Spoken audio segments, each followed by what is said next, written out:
Up on the Tomahawk Talk, the Bourne Braves fell to the YD Red Sox last night 4-3 for the second time this season, but they're back at Bourne Park later today for a game against Orleans. Kasey gets to chat with field manager Scott Landers, and I'll be talking to newcomer Cooper Williams and Bourne Braves beat reporter Nate Laird. It's the Tomahawk Talk, and it starts right now.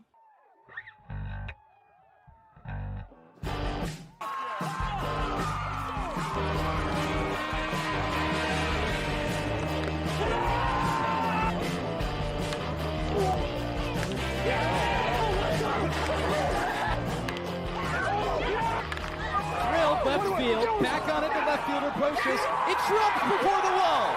Cooney scores. Simpson from third, around, touches home, and the Bourne Braves have the lead.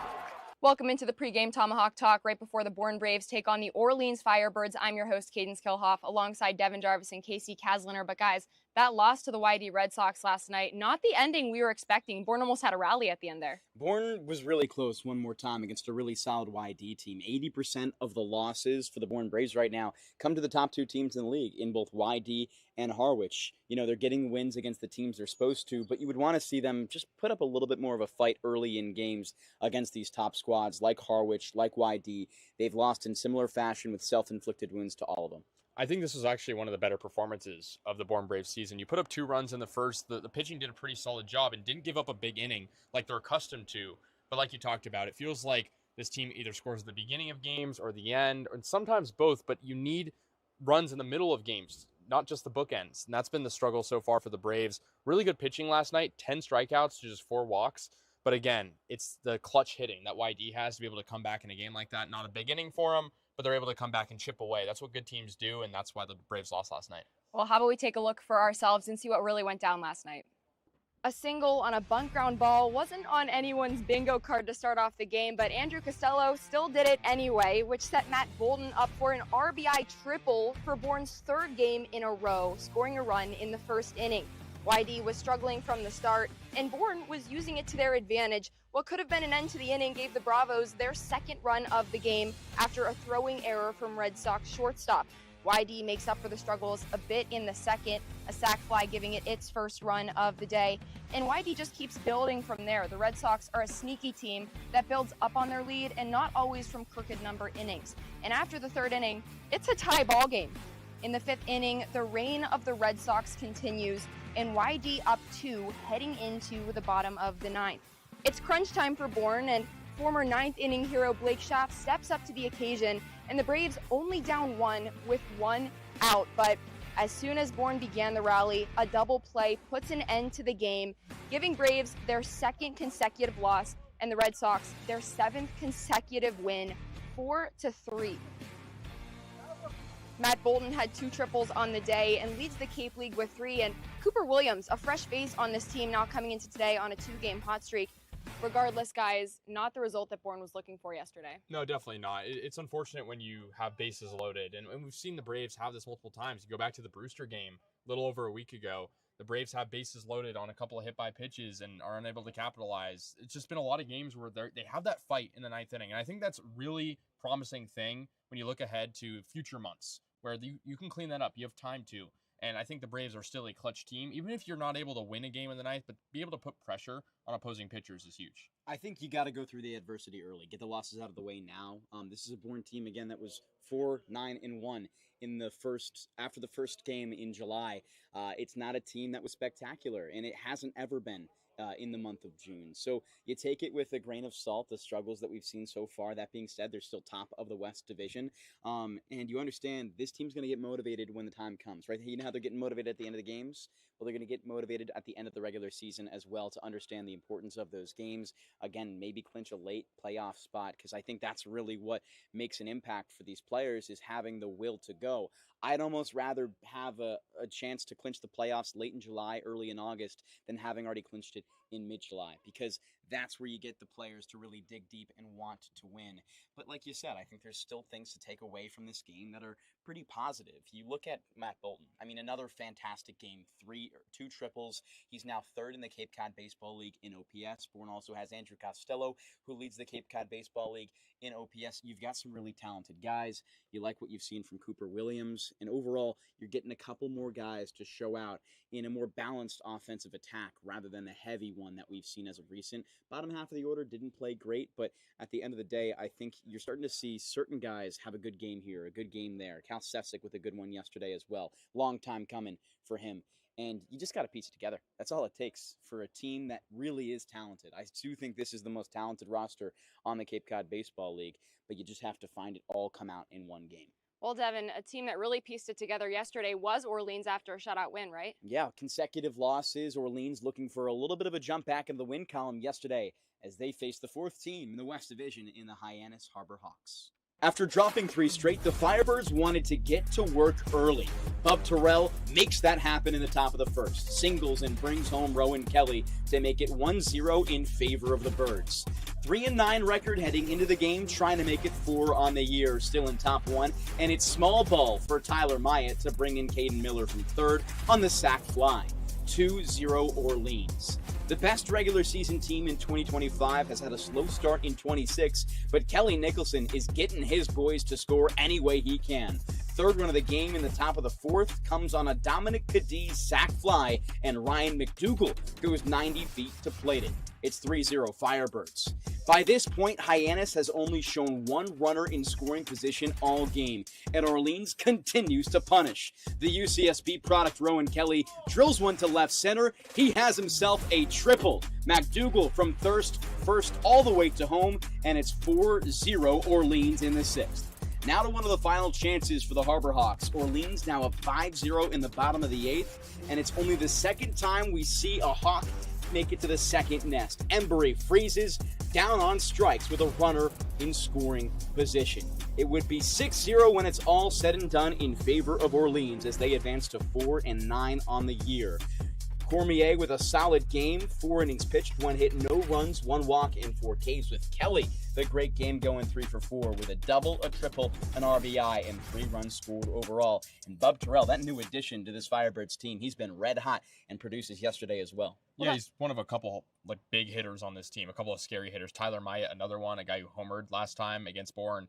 But this is a top-heavy Orleans team and a team that struggled with pitching at times this season. Yeah, very much so. And you look at them overall as a squad who's just struggled against a really, really competitive East Division so far. They're clearly the better division, and you look at the stats so far on the season for the Orleans Firebirds, and nothing really glaring. 6th in batting average, 8th in runs per game. The ERA is 5th in the Cape Cod Baseball League.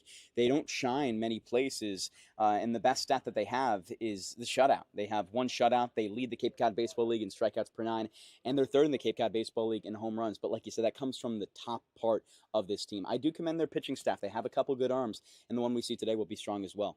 But also, baseball is such a mental game, and the Firebirds are coming off their first shutout win of the season. The Bravos are coming off their 2nd consecutive loss of the season. And Bourne had 3 errors yesterday. In the past 3 games, they actually lead the Cape League in errors with 7. So that's something Bourne's going to have to clean up for today's game. Because like I said, it's a mental challenge. So Bourne is really going to have to come into today with some confidence. Yeah, the tough thing is if you're Scott Landers, if you're part of the coaching staff for the Braves, you can't really coach a guy to not make an error in a game. But you can stick to the fundamentals. And we know Scott Landers is a guy who is better than anyone at doing that. Pitching and defense are his main strengths as a manager, and that's why he's won multiple championships here on the Cape Cod Baseball League. But at the same time, there are guys that need to be more precise making defensive plays. Lee Ellis, a couple of guys on the infield that aren't bad defenders by any means, but again, when the moment gets big, it sometimes feels like they're not in the right place. And on top of that, you had only 2 of the 4 runs earned for the YD Red Sox yesterday. I think you see some changes in the infields this evening. I think you likely see Schaff slot back in at second base. You know, Rooster's been pretty solid at short. Trent Caraway has been the everyday third baseman so far for the Bourne Braves. I think if you put out a lineup that's just a little bit more consistent, not as much on flyers, you're going to have a stronger defense. And I think over the past couple of days when we've seen these errors, it's certain people in a little bit of awkward spots that have come with the errors in places they're maybe not as comfortable defensively. So Scott Landers has been mixing and matching up his lineup throughout the different games. Do we think that he should keep the same lineup for yesterday, or should he change it up today? I think you change it up a little bit. I think you bring back guys who are really solid to play the infield. I think Luke Costello, you either can have at first base or put him in right field. Garrett Michelle with a rough game yesterday. at first base, but at the same time, he's a guy who took a couple days off. It takes time to get back in the rhythm. Maybe you throw Garrett Michelle at the DH and you try and see how this lineup can work out. The regular outfield, I think you got to have Matt Bolton out there. You got to have Cal Sefcik out there, in my opinion, after a solid game yesterday, hoping he can build off what he did. In the infield, I think what I just mentioned before, if you can get Schaff, Rigdon, Carraway, and either Michelle or Costello there at first base, you're looking as a solid defensive unit. Yeah, I agree. I think you put out the lineup that gives you the best defensive edge, just knowing that it's been multiple errors in the past 3 games, and just knowing that that's kind of been the main reason the Braves haven't been able to win games, which is kind of surprising. I don't think we expected that with how good their fielding percentage was the first stretch of the season. Well, the Bourne Braves take on the Orleans Firebirds in just a few short moments, but coming up after the break, Kasey gets to speak with field manager Scott Landers. I'll be talking with Bourne Braves beat reporter Nate Laird and the new face Cooper Williams. We'll see you soon. Heading to Nantucket this summer? Skip the traffic and take to the skies with Cape Air. With convenient flights from Norwood to Nantucket, you can start your vacation sooner without the hassle of traffic. That way you spend more time relaxing and less time getting there. Experience the Cape Air difference and book your next flight today at capeair.com. Let Cape Air be your wings in the Northeast. The Bourne Braves take on the Orleans Firebirds for the second time this season, but this time at Doran Park. Alongside field manager Scott Landers, I'm Kasey Kazliner. Skip, feels like you guys are in pretty much every single game. What needs to change to turn some of these close battles into winning results? I feel like every game's close. We just have to execute, especially earlier in the game. We've scored early in the last 2 games, but then we kind of go to sleep for a while and then come back in the 8th and 9th. But we just got to put a whole game together. At the same time, though, how much confidence does it give you knowing that you're able to hang around some of these top teams like Harwich and YD? Yeah, I mean, we got a strong ball club. We just got to get through a couple hurdles and make some adjustments, and I feel like we're right there. Aside from some of the losses, the arms have been really solid. You only used 3 pitchers last night. Of the 3, which one stood out to you the most? Man, I thought they all threw really well. Bennett gave us another performance that emulated his first 2 outings, and the other 2 guys came in and really pitched well. Musso had a tough first inning, but then settled in, and then Morrow kind of cruised the last 2. On the offensive side, how about Matt Bolton? 2 triples. It seems like he's really starting to break out. How have you seen him grow here early in the summer? He took a little bit to adjust, but he's really on a roll right now. He's a great kid and a student of the game, and he keeps getting better and better and as he learns. How do you rile up a team that's coming off back-to-back losses to stay motivated, stay in it, coming into a game like today? I mean, we're still in first place, so it's hard not to motivate them. We've gone through our struggles. We just got to change the scoreboard and change the win count. Skip, thank you so much for taking the time. Tune into the broadcast at 6 p.m. Thanks, Kasey. Well, you were out interviewing Scott Landers. I was in the dugout talking to the other coaches, and guess what? They're letting me start it short tonight. But as of right now, I'm here with Bourne Braves beat reporter Nate Laird. Nate, a returning arm on the mound today for the Bravos. Who is it? That's right, Isaiah Shader, the righty out of Penn State, making his first start of the year, has appeared out of the bullpen twice for the Bravos so far this season, has a 5.79 ERA over 4 2/3 innings. And who's on the mound for the Firebirds? Well, Chase Frey, one of the most consistent pitchers so far this season for the Firebirds, is making his 3rd start of the year. Both appearances so far have been starts. Has gone more than 5 innings in both of them. Has a 1.69 ERA. At Grand Canyon this past year, he made 14 starts on the mound with a 4.79 ERA. Nate, you got any players to watch for today's game? Yeah, my player to watch tonight is last night's player of the game, and that's Matt Bolton. 2 triples in last night's game. He's the first player in the CCBL since 2023 to have 2 triples in a game. So far this season, he's batting .378 with an 1,045 OPS. Him and his teammate Andrew Costello are 2 of only 3 hitters in the Cape so far this season with an OPS over 1,000. Matt Bolton and Andrew Costello, 2 powerhouses on this Brave squad. Well, Nate, thanks so much for joining us. Coming up, I got an interview with Cooper Williams, so stay tuned.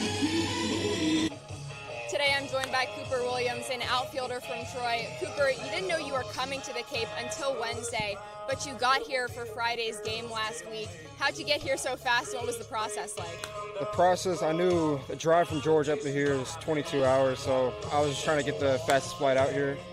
and the bus trip from the airport was about an hour and a half. Any delays or anything? Yeah, I actually had to buy an Uber. It was about $100. Oh, wow. Well, you're on a 2-game hit streak now. You've actually had 3 hits in the past 2 games. What's been clicking for you here in Bourne? My 2-strike approach is what helps me the most, and I feel like the guys really have my back. Yeah, so what's the hardest part about being up here and joining the team late? Joining the team late for a guy like me, I'm a little anxious, so it's been hard just trying to fit in. Especially because you haven't had an off day yet. But when you do, what are you going to do at that time? I'm going to go to the beach and I'm going to go fishing. You're going to go to the beach, what are you going to do? Build a sandcastle, you're going to tan, swim? Jet skiing. All right, well, Cooper, thanks so much. No problem. Welcome back into the pregame Tomahawk Talk as the Bourne Braves are set to take on the Orleans Firebirds at 6 p.m. I'm Kaydence Kilhof alongside Devon, Jarvis, and Kasey, Kazliner. Guys, 2 teams that have already squared up with each other earlier last week, but they're back again this week. 2 very different teams that we've seen from previous games. So what do we expect from them today? I think it'll be really interesting. You had another piggyback starter today going from Shader into Alicea for the Bourne Braves. Haven't seen Alicea at all out of USF, that's South Florida. But a lot of excitement surrounding this pitcher as he'll come in probably later in the game. Last time we saw the piggyback, it was Will Whalen as well as Aiden Stillman. Bourne ended up tying that game against Chatham. But overall, there was stuff to like from it. I think for Shader, obviously you want to see a little bit more of that second performance that we saw against YT compared to Harwich, where he allowed 3 runs and then shut out the Red Sox in the second time facing them. But from the bats overall, I mean, we'll say it again, you want to see a little bit more consistency. I don't know if it's just scoring, right? You just got to see not 4 consecutive innings of 1, 2, 3 innings. And that's what we saw each of the last 2 games, where Bourne were put down 12 consecutive times in both of those games, and you can't have that. You have to find a little bit more production. You have to threaten. I feel like earlier in the season we were talking about Bourne not being able to score with runners in scoring position, which is still the case, but they didn't even get runners in scoring position for the mid part of yesterday's game compared to the way they were earlier in the season. It was a fun, competitive one last time against Orleans and should be all right. Yeah, extra base hits are important in baseball, obviously, and Matt Bolton did a good job of that, a couple of triples for him, but you want to see more guys add to that variety. You talk about changes from this last matchup with Orleans. The Braves didn't have a chance to face off against Bub Terrell, center fielder who has a power bat, solid defender out in center field. That's a guy who's going to try to do damage. We saw Tyler Myatt do it, so if those guys can work off each other and add to the offense, Orleans has struggled this season offensively.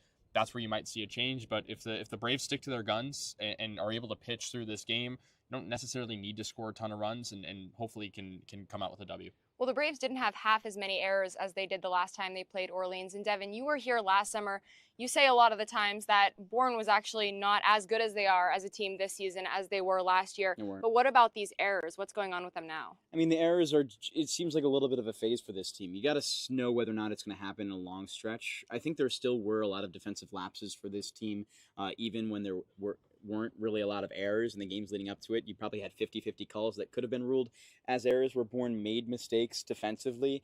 It's just something that you're going to have to feel out, see how this team goes, because they've played really solid defense, and then they've shown these last 3 games the defense has slowed down a lot. And you just mentioned it. You can't tell somebody, hey, don't make an error, and then they're not going to make an error. You can't make an adjustment in their fielding. It's just a reps thing. And as you get more reps, as you understand Doran Park's infield just a little bit more, as you see the way the ball comes off these wooden bats compared to metal bats, it's going to get a little bit more comfortable. We're still early in the season. I wouldn't say errors are a big concern unless this continues week after week. Well, the game is almost underway. Thank you for joining us on the pregame Tomahawk Talk. Coming up, you'll catch these guys on the call and me on the sidelines. If you're a Massachusetts resident and don't have a bachelor's, you could be attending 4Cs for free, all while preparing for careers that actually move you forward. Aviation maintenance, nursing, dental, funeral service, we've got it all. capecod.edu/free. If you can dream it, if you can cruise in it, if you can summer in it, fish from it, or take it for a day at the beach, we can protect it. The Baldwin Group. Protecting the possible.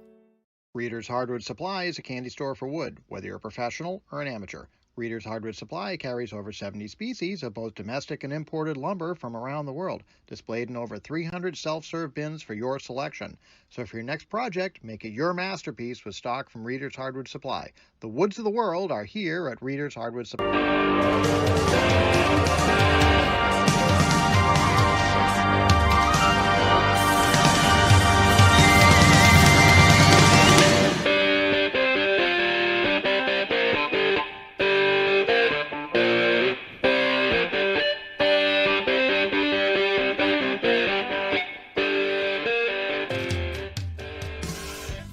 Braves looking to snap a 2-game skid back at Doran Park here on this beautiful evening in Bourne. Kasey Kazliner joined alongside Devon, Jarvis, Kaydence, Kilhof also with us.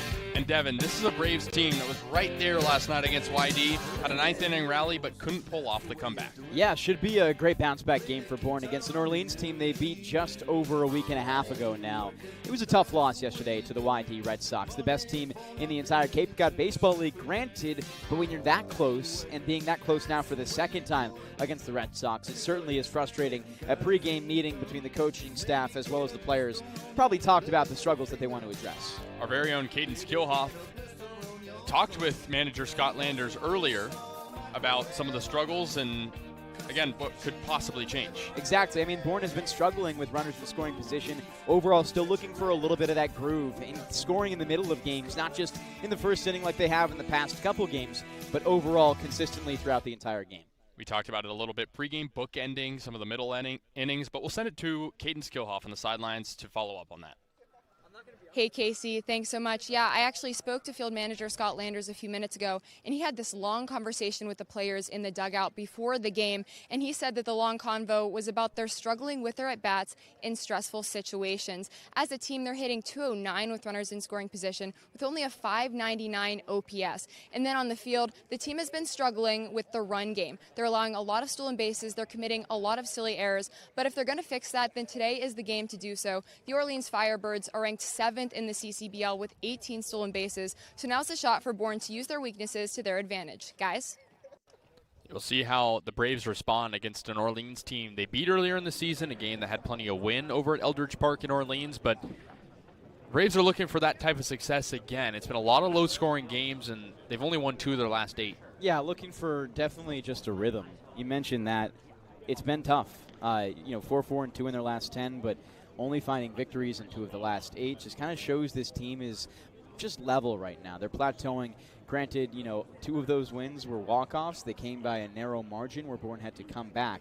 They haven't really dominated a game since, you could say, this last Orleans one, where they won 6-2 overall, and the game before that as well in the Hyannis Harbor Hawks. Bourne needs to have one of those dominating wins today to set morale straight going forward, Kasey. Talk about morale. It's hard to sometimes keep that up in the summer with a lot of new guys on new teams. And I actually spoke with Scott Landers pregame about how do you rile the guys up losing 2 in a row. And he said, well, it's easy to motivate them when they're first place in the West, and that's where they are. The Braves are exactly 500 right now, 13 points through 13 games, but still right up there in first place in the West. That seems to be a lot weaker right now than the East. Yeah, a year ago at this time, Bourne was last place in the West with a 4-8-1 record by the end of June. They sit first place right now. They've been playing, solid enough ball to earn that spot, but, they right now would be 5th if they were in the East Division. That's the type of difference we see in these 2 sides of the Cape Cod Baseball League right now. I don't think they should be satisfied, even though they are number 1 in the West. Braves will wear their navy blue tops with their special USA-themed caps, white pants. Orleans in red jerseys with black sleeves and red caps as they look to win 2 in a row. We'll go through lineups quickly for both teams. We'll start with the visiting Orleans Firebirds. Leading off, Rowan Kelly. He leads the team in on-base percentage and OPS from UCSB. The UCLA guy, Dominic Cadiz, hits second, plays first base. Bub Terrell, who the Braves did not see in the first matchup, plays center field and hits third. Nate Savoy, the DH, hits fourth. Tyler Myatt, who homered against the Braves in the first matchup, hits fifth and plays left field.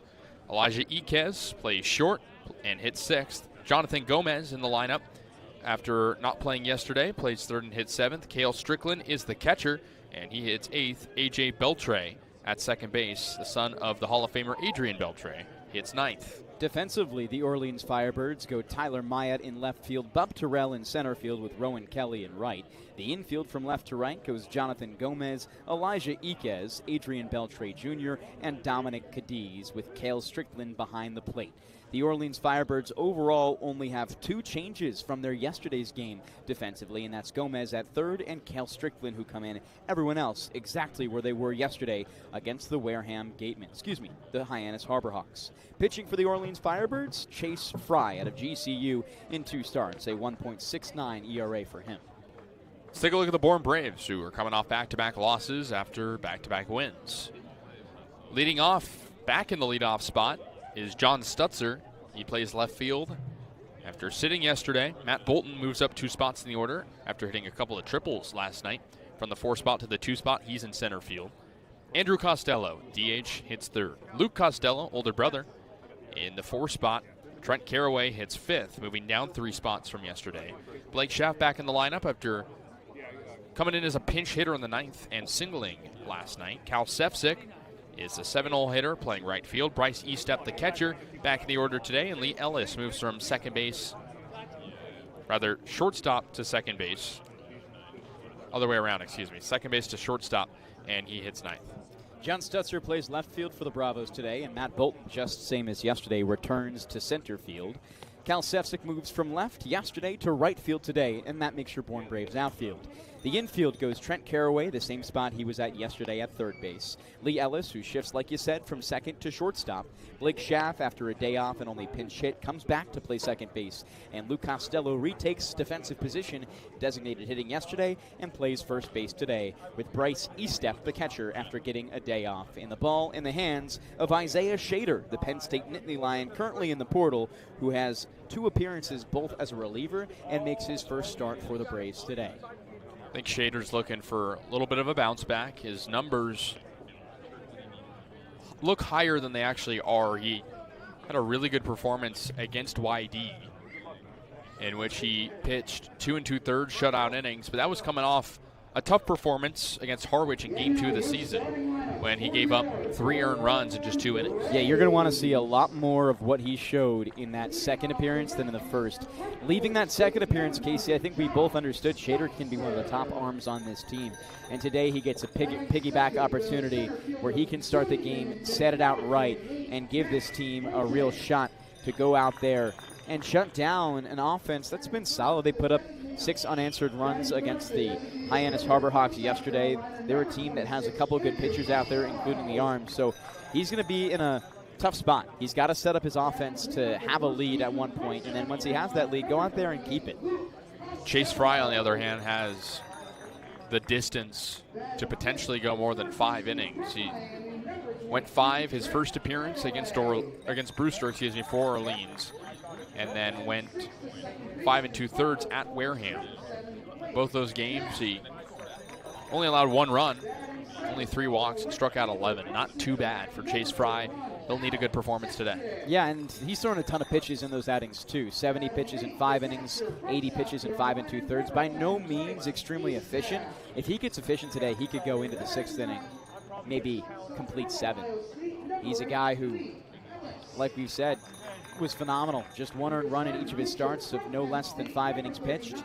And against a solid team in Brewster and then a less solid team in Wareham, currently in the bottom of the Cape Cod Baseball League in points. And as we've seen in the East, I mean, how about Chatham? A complete turnaround for the Anglers in the East, losing their first 4 games, and now the hottest team in all the Cape Cod Baseball League outside of YD. Yeah, and Chatham right now already up 7-1 against the Brewster Whitecaps. They might be able to sneak into the 2 spot in the Cape Cod Baseball League after a win today. They've been phenomenal. We'll send it to the national anthem as the Bourne Braves host the Orleans Firebirds here on the Bourne Braves Broadcasting Network and Cape League TV. Massachusetts resident and don't have a bachelor's, you could be attending 4Cs for free, all while preparing for careers that actually move you forward. Aviation maintenance, nursing, dental, funeral service, we've got it all. capecod.edu/free. Heading to Nantucket this summer? Skip the traffic and take to the skies with Cape Air. With convenient flights from Norwood to Nantucket, you can start your vacation sooner without the hassle of traffic. That way you spend more time relaxing and less time getting there. Experience the Cape Air difference and book your next flight today at capeair.com. Let Cape Air be your wings in the Northeast. If you can dream it, if you can cruise in it, if you can summer in it, fish from it, or take it for a day at the beach, we can protect it. The Baldwin Group, protecting the possible. Cape Cod 5 is proud to be the official banking partner of the Cape Cod Baseball League. Cape Cod 5 offers a broad range of financial products and services tailored for every stage in your financial journey. Reach out to us. We're here to help. Try it, then buy it. Rent a new cat for up to 90 days. Then apply 100% of the rental cost to the purchase and save. The Milton Cat Rent to Purchase offer. Try it, then buy it. Go to miltoncat.com/RPO. Reader's Hardwood Supply is a candy store for wood, whether you're a professional or an amateur. Reader's Hardwood Supply carries over 70 species of both domestic and imported lumber from around the world, displayed in over 300 self-serve bins for your selection. So for your next project, make it your masterpiece with stock from Reader's Hardwood Supply. The woods of the world are here at Reader's Hardwood Supply. It's almost game time on Monday night at Doran Park as the Bourne Braves host the Orleans Firebirds for the first time this season, but play them for a second. And Devon, like you mentioned, it was 8 runs for the Braves in that first matchup against Orleans. We haven't really seen the offense put up more than 4 ever since. Yeah, you got to have an explosive game today. No win as dominating since. They haven't had a win more than just 1 run since that Orleans win by 6. Bourne would love one today. Just get the momentum brewing toward the last couple games in June here, and you're on the longest stretch of the season without an off day. You want to set up your team to be as good as possible. Yeah, Brewster tomorrow on the road, a team that has had your number, especially late in games. An opportunity tonight to shy away from a potential losing stretch. Certainly. And you get a lot of home games here, too. 4 in 5 games. Bourne has been 2-1 over that time. 2 walk-off wins. And, you know, you got a chance again today to just stay at the top of the West Division. That's a big thing. You know, you want to be up there. And clearly there's an emphasis from Scott Landers on that point to understand, hey, we might not be playing our best ball, but we're playing right now enough to get us that 1 spot. I don't think that's satisfiable for this team, though. I think 500 is, to your point, something that the Braves look at and say, we have an opportunity to change some of those losses to wins if we just hit a little bit better. Let's go through what we'll see in the top of the first in terms of lineup. Orleans will have Rowan Kelly lead off, followed by Dominic Cadiz in the 2-hole. Bub Terrell hits 3rd. Nate Savoy is cleanup. Tyler Myatt hits 5th. Elijah Iquez in the 6-hole. Jonathan Gomez hits 7th. Cale Strickland in the 8-hole. And rounding things out to finish it is A.J. Beltre. Defensively, the Bourne Braves go Stutzer, Bolton, and Sefcik in the outfield, left to right. At third base, Trent Carraway. At shortstop, Lee Ellis. At second base, Blake Schaff. And at first base, Luke Costello, with Bryce Estep behind the dish and Isaiah Shader getting the ball from Scott Landers for his first start of the summer. 3 changes for the Braves. Stutzer, Schaff, and Estep are the insertions. And for Orleans, Jonathan Gomez and Cale Strickland are the newcomers in the lineup today. In fact, Jonathan Gomez, the 7-hole guy, has only played in 2 games. So it's an Orleans team trying to find its way. And overall, their lineup from 1 to 6 and in the 9 spot is the exact same both positionally and batting order from what they showed yesterday against the Wind. Kelly Nicholson clearly loved what he saw where Orleans got their 4th win of the year yesterday, trying to hopefully replicate that against another West team, but this time the Bourne Braves. So we begin the top of the first at Doran Park. Not much wind, blowing a little bit left to right. Rowan Kelly digs out of the left side against Isaiah Shader to begin things. Braves looking to snap a 2-game skid. Orleans trying to win 2 in a row. First pitch home to Kelly. The lefty takes a strike. A Whistler on the inner part of the plate, 0-1. Shader coming off his best performance of the summer, where he struck out 6 against YD in the loss on the road. The 0-1 home. Kelly cracks it high up in the air, left side of the infield. Now it's in shallow left. The shortstop in Ellis will make the catch up the left field line toward foul territory for the first out of the top of the first. These initial batters from the Orleans Firebirds are going to be the most difficult. Top 3 in the lineup, average above 300 per game. But it's a top-heavy one. You go down the line, only one more player hits above the 250 level, and that's Tyler Myatt in the 5th spot. Dominic Cadiz digs in out of the right side. It's a 3-man crew for us. In terms of the umpires, Robert Melms calling balls and strikes, Glenn Stewart, first base umpire, and Anthony Letizio, the third base umpire. Here's Dominic Cadiz, who leads the team in average, hitting over 300. First pitch to the righty as he does a check swing foul to the right side. Didn't fully want to go around, and it's strike 1. Kaydence went hitless yesterday in the win, but he had 2 sack flies and a walk. Before that, he had 4 hits combined against Falmouth and Cotuit in 2 interdivision games for the Firebirds. The 0-1 from Shader. Kaydence takes high and inside, 1-1. Kaydence coming off a freshman season at UCLA in which he didn't play a whole lot. Had to split time with Molavai Lavu, one of the best hitters on the #1 team in the country. Shader on the first base side of the rubber deals the 1-1. Kaydence takes inside, 2 balls and 1 strike. Something that was so impressive about Shader in that second appearance against YD was his command. 37 pitches in just 2 2/3, 25 of those strikes. Shader trying to work efficiently, as many Brave starters have recently. The 2-1 home. Kaydence lifts it high and foul to the right side. 2 balls and 2 strikes. It's a beautiful day out today at Doran Park. Probably the nicest day of the season so far. A little bit of sun, but not too hot. Just a little bit of wind. Temps in the mid-70s. 2-2 on Kaydence. Shader kicks and fires. So he lifts it back and foul. Kaydence stays alive. Kaydence was a pretty clutch player, though, as a freshman for UCLA. He had a walk-off against Cal State Fullerton. Against the big rival in USC, he went 5 for 10 in 4 games. Some of those coming in as a pinch hitter. Even counted 2-2. Shader fires home. Kaydence takes low on the changeup. Count full with 1 out. In the top of the first, no score. Orleans and Braves for the second time this season. Just want to make it a clean inning. Yesterday we saw a little bit of a struggle of a first from Brendan Bennett after putting down the first 2. Shader covers his face with his black glove. Now fires the payoff home as Kaydence lifts it high and foul to the right side, out of play. He stays alive at 3-2. But what we saw from Bennett was the recovery in the innings that followed. Sometimes, especially if you have yet to have a start, it's the first inning that you're kind of settling into a little bit more, and we see the brighter pastures later down the line. Facing a tough hitter, too, in Kaydence. There's 5 multi-hit games on the season so far for the Firebirds. He lifts up his red bat, ready for the 3-2 as he scales the back of the box.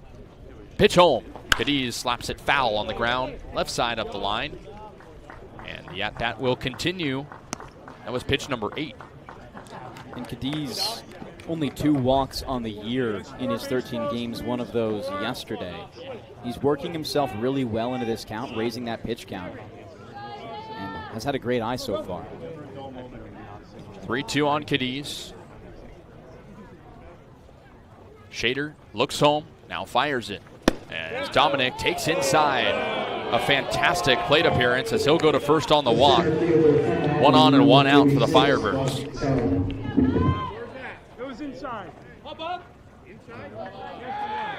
Scott Landers, Braves field manager, giving his opinions on that pitch to Robert Melms. A fastball just in on the knees, a close one, but a good eye from Kaydence. Here's Bub Terrell. He digs out of the left side. Did not play against the Braves the first time these two teams met, but he leads the team in slugging at .560.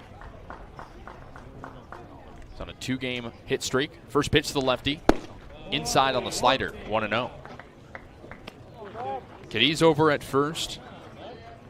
Braves looking for a hot start. They went up 2-0 early last night against YD, but gave up 4 unanswered runs.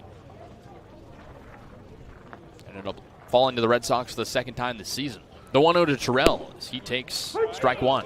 Fastball in the outside corner, 1 ball and 1 strike. Terrell, a very talented bat, had 2 home runs against Hyannis just 5 days ago. And is new to this team. Like you said, he took batting practice before playing Bourne, but wasn't officially on the roster. He'll be a tough one today for Shader. Drafted by the Toronto Blue Jays 2 years ago in the 19th round. Did not sign. The 1-1 home. Terrell takes strike 2. 4-seamer at the knees. 1 ball and 2 strikes on Bub Terrell. A towering force, 6'4", 227 pounds. Just came off a 62-game season at Auburn. Struggled with the strikeout, 83 of those, but hit 290. Throw over to first. Kaydence back in head first with 1 out in the top of the first inning. Dominic Kaydence at first, Bub Terrell behind 1-2 against Isaiah Shader.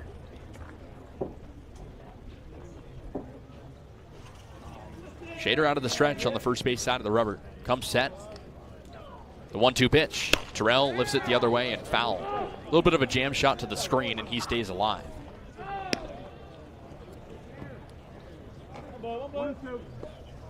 Terrell, a lefty hitter, one of 3 in the order today for Kelly Nicholson's group. And like you mentioned earlier, Devon, a pretty similar group to yesterday's win, in which the Firebirds picked up their first shutout win of the season. The 1-2 to Bub Terrell. He takes inside. Nearly clipped him. He twists out of the way, and it's 2-2. And only 1 walk for him on the year. I want to see a little bit more command from Shader early. He struggled with that command in the start that wasn't great. More balls than strikes against Harwich in 2 innings. Count even at 2-2. Shader steps off. Terrell, a big bat against a guy like you mentioned who walked 5 in his Braves debut against Harwich. Shader trying to avoid the base on balls today. The 2-2 home. Terrell lifts it high up in the air, medium right field. Sefcik charges into his left toward the line. He makes a cap high catch for the second out of the top of the first as Kaydence retreats back to the first base bag.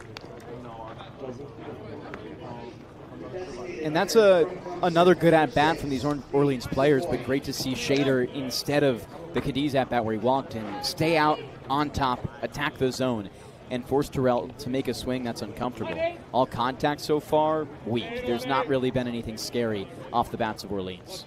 F9 on the putout, and that brings up Nate Savoy. Righty hitter DH with a man at first and 2 outs in the top of the first, scoreless. First pitch to Savoy. Outside, fastball 1-0. Savoy has struggled these past couple of games. He struck out twice yesterday, went 0 for 5. He's 0 for his last 10 after also going 0 for 5 against Falmouth in the loss. Shader set, first base side of the rubber. His black glove, he nods to the side, now fires home. Savoy hits it high up in the air, straightaway left. Stutzer toward the track, backs up, waltzes in, and will track it down to make a cap high catch to retire the side. So Shader faces 4, he walks 1, but no runs across for Orleans in the top of the first inning. We go to the bottom of the frame. Braves in Orleans, scoreless, and the Bourne Braves Broadcasting Network and Cape League TV.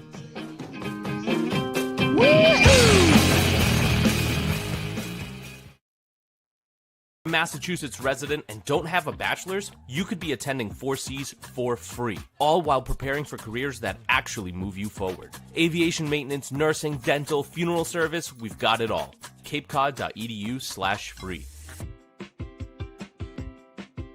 Heading to Nantucket this summer?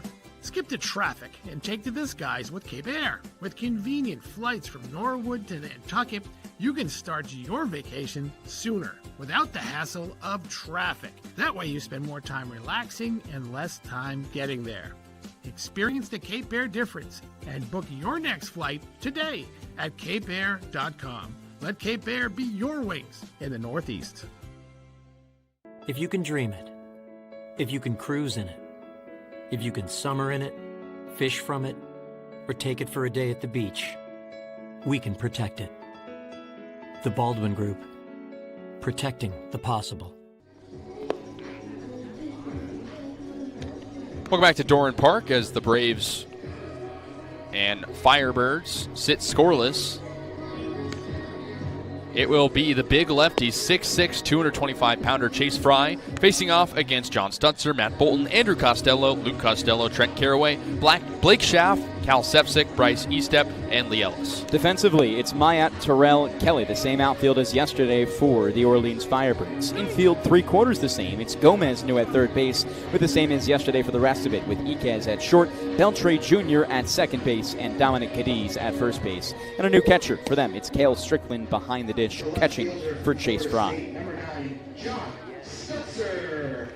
So the Braves looking to score in the first inning against Orleans.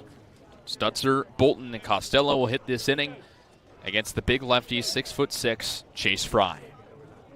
Braves scored 2 in the first last night, then gave up 4 unanswered. So it'll be a test with a new leadoff man in John Stutzer, who hit leadoff earlier this season, but severed those duties to Rustin Rigdon, who's not in the order today. So it's time for the bottom of the first. 0-0 between the Firebirds and Braves. John Stutzer digs out of the right side against Frey, who fires home. Stutzer takes outside corner for a strike, 0-1. Fry, one of the better pitchers in the early part of the season in all the Cape Cod Baseball League, an ERA under 2 in 10 innings of work. The 0-1, Stutzer cutting a miss at a high heater, and he's quickly down 0-2. The Braves with Stutzer in the leadoff spot, 2-3 on the year. The only guy who they've had undefeated in that spot is Matt Bolton, 1-0. Stutzer, one of 3 insertions into the lineup today for Scott Landers. The 0-2 pitch. Stutzer fouls it straight back to the screen, staying alive 0-2. Stutzer has hits in back-to-back appearances for the first time this season. Sat in yesterday's game, then the off day before had a chance to regroup himself after a struggling stretch. He's behind 0-2 against Fry. The pitch home. Stutzer takes inside. 1 ball and 2 strikes. Stutzer has potential. He has struggled this season, hitting primarily under the Mendoza line, but was an ACC All-Freshman at Florida State in 2026. Fry with his white cleats fires the 1-2 as Stutzer lifts it back to the screen and foul. 1-2. Scott Landers has said they're making changes to John Stutzer's swing since he's arrived here on the Cape. Not just finding the same production, but not the same swing or contact that he had at Florida State this past spring. Need to make some changes. Had 10 home runs this past season at FSU. The 1-2, Stutzer cutting a miss at an outside fastball for the first strikeout at the bottom of the first. And the first for Fry. From SUNY Binghamton, number 28, Matt Bolton. So let's bring up Matt Bolton, who's arguably coming off his best game. No doubt. Had 2 triples yesterday. 2 for 4 game on a 6-game hit streak now. So he digs out of the left side against the southpaw in Fry. Fry on the third base side of the rubber. Comes set, now fires home. Bolton takes a fastball at the knees for a strike, 0-1. Bolton's also walking a lot. He's reached base by way of the base on balls in 5 of his last 6 outings. Leads the league with 3 triples now, too. The 0-1. Bolton chops it slowly up the line, foul on the right side. Quickly 0-2. And he's just come into his talent so well here.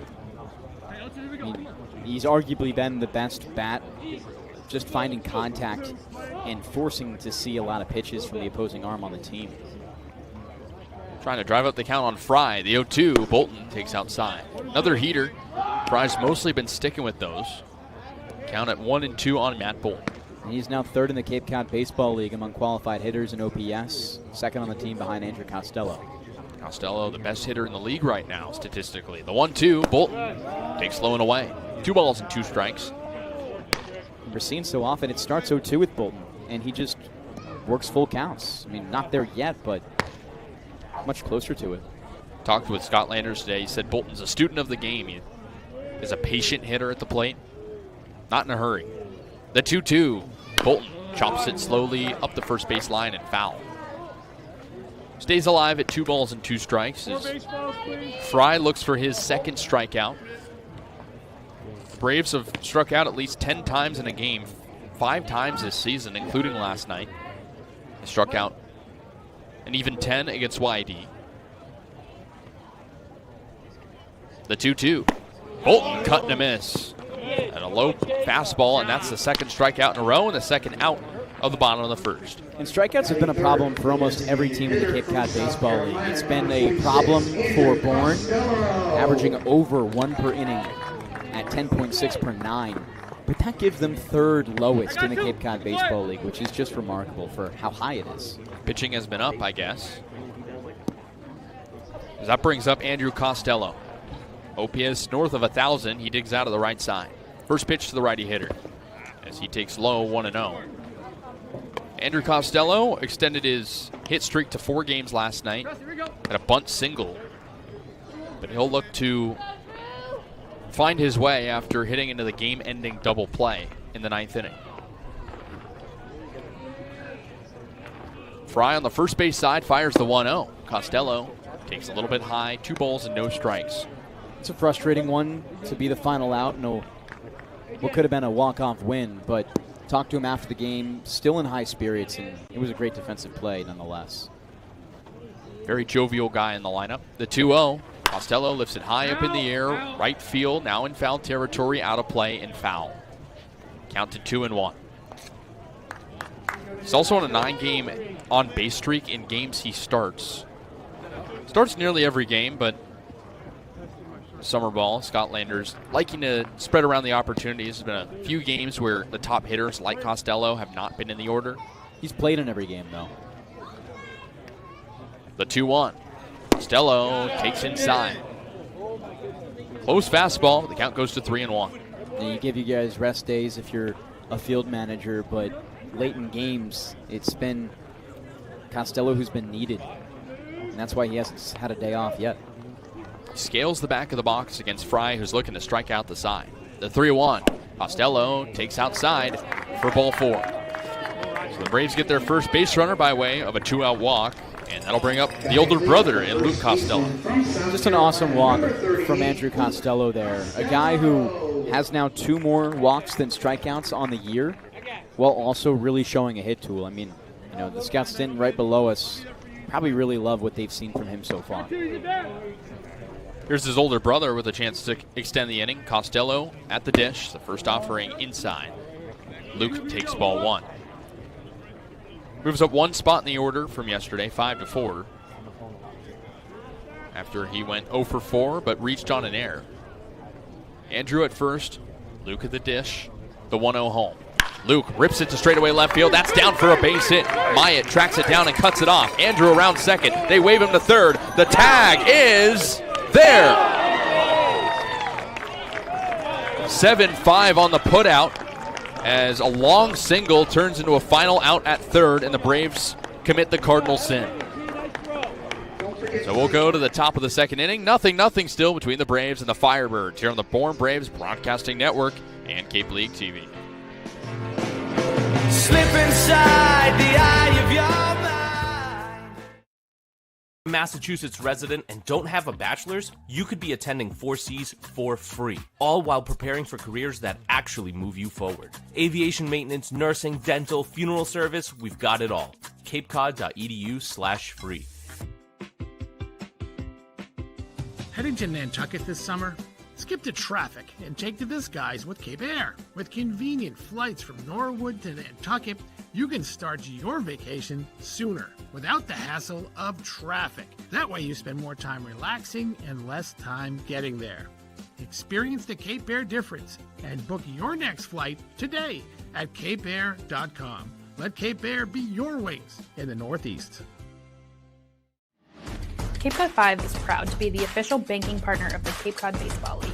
Cape Cod 5 offers a broad range of financial products and services tailored for every stage in your financing journey. Reach out to us. We're here to help.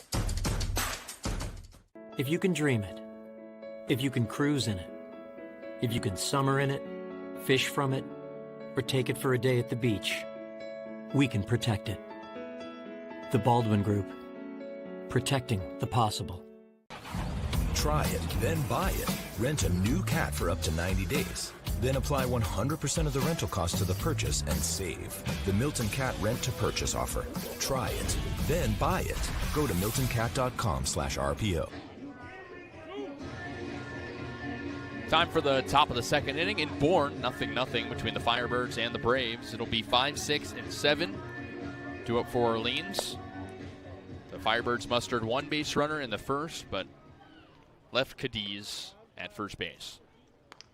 Myatt will dig out of the left side against the righty in Isaiah Shader as Orleans searches for its first hit. Myatt with a little bit of ownage on the Braves. He homered in the loss against Bourne a little over a week ago. That was the only true offense Orleans had in that game. He digs out of the left side as Shader begins his 2nd inning of work. He winds and deals home. As Myatt rips it to straightaway right field, that's down for a base hit. Sefcik retrieves quickly. A screamer to right, and it's a leadoff single and the first hit of the game for Orleans here in the top of the second. Myatt's excellent. He plays a little bit far down the order for how talented he is at 5th. But he really gives a good amount of juice to this bottom half of the order where, often you want to balance out the lineup. For an Orleans lineup that's very top heavy, for him to be in the 5th spot, it opens things up a ton for Kelly Nicholson in this squad. Hit it about 10 feet left of first base where no defender was on the infield. As that brings up Elijah Iquez, who digs out of the right side with a man at first. Righty on righty matchup, the first pitch. Iquez swings and misses through a low fastball. 0-1. Iquez in the lineup yesterday, only 2 changes for Orleans today. He went 0 for 3 with a walk and a stolen base. Only has hits in one of his last 4 games. The 0-1, Iquez chops it on the ground straight to third. Picked up by Caraway. Throw to second for 1. Over to first, not in time. So Iquez reaches on the fielder's choice as the throw over to first a little bit low and a little bit late. And there's 1 gone in the top of the second. Yeah, it was already a tough play to make at second base. Lucky that Myatt's not a speedy guy because any other player on this team maybe gets there in time at second. And then you're left with no outs. But smart for Caraway to recognize the runner, still get the out at second instead of the base runner at first. So Myatt back to the dugout, and now Iquez at first, and that brings up Jonathan Gomez, who digs out of the right side against Shader. Throw over to first, and the runner back safe. Both teams with 1 hit now, single for each of them. Gomez playing in his 3rd game on the Cape after finishing up a season at Farley Dickinson this past season. Another throw to first. Once again, Iquez back in with a head-first slide.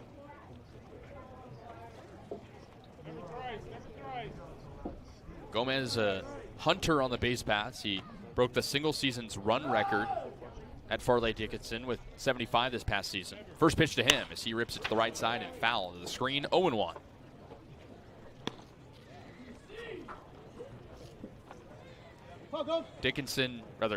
Gomez added to the roster on June 24th, just 5 days ago. Truly a newcomer. Shader set at the belt out of the stretch. Now he throws back to first. Really trying to get Iquez, who does have some speed. Stole 23 bags 2 years ago in summer ball up in the Northwoods League. That was the most he had in a given season. The 0-1 to Gomez. Runner goes as he chops it on the ground straight over to short. Ellis charges, picks it up knee high, fires to first in time. Runner advances to second, and there's 2 gone with a man at second in the top of the second. Well played hit and run to avoid the double play right there. Iquez is a speedy guy. He was with Orleans last summer too and was very solid, stealing just about 3 bags last summer. Could certainly be a force to be reckoned with now in scoring position.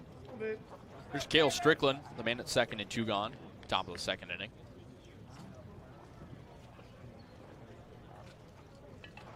Shader about to pitch his 25th hurl as he fires home.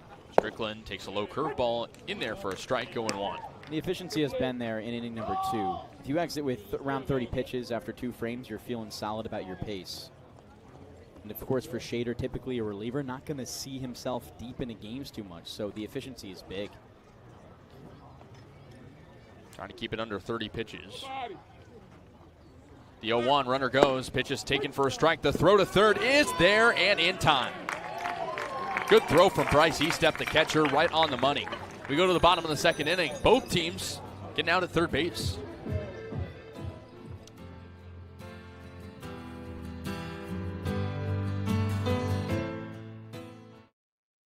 Massachusetts resident and don't have a bachelor's, you could be attending 4Cs for free, all while preparing for careers that actually move you forward. Aviation maintenance, nursing, dental, funeral service, we've got it all. capecod.edu/free.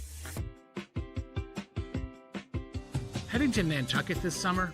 Skip the traffic and take to the skies with Cape Air. With convenient flights from Norwood to Nantucket, you can start your vacation sooner without the hassle of traffic. That way you spend more time relaxing and less time getting there.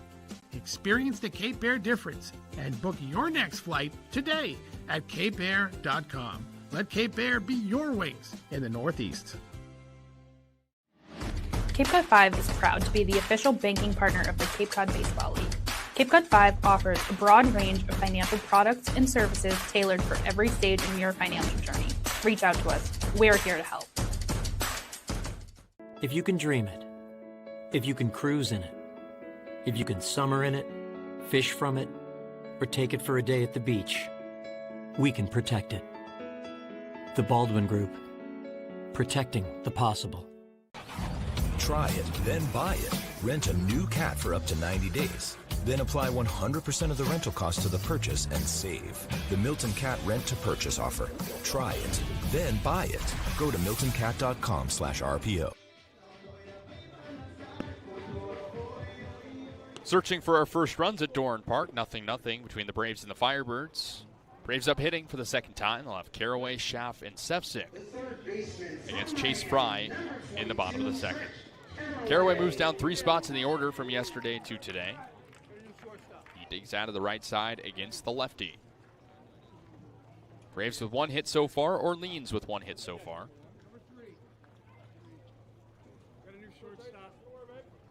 Seems to be a change at shortstop. Looks like they're sorting that out. Was Iquez to start this game.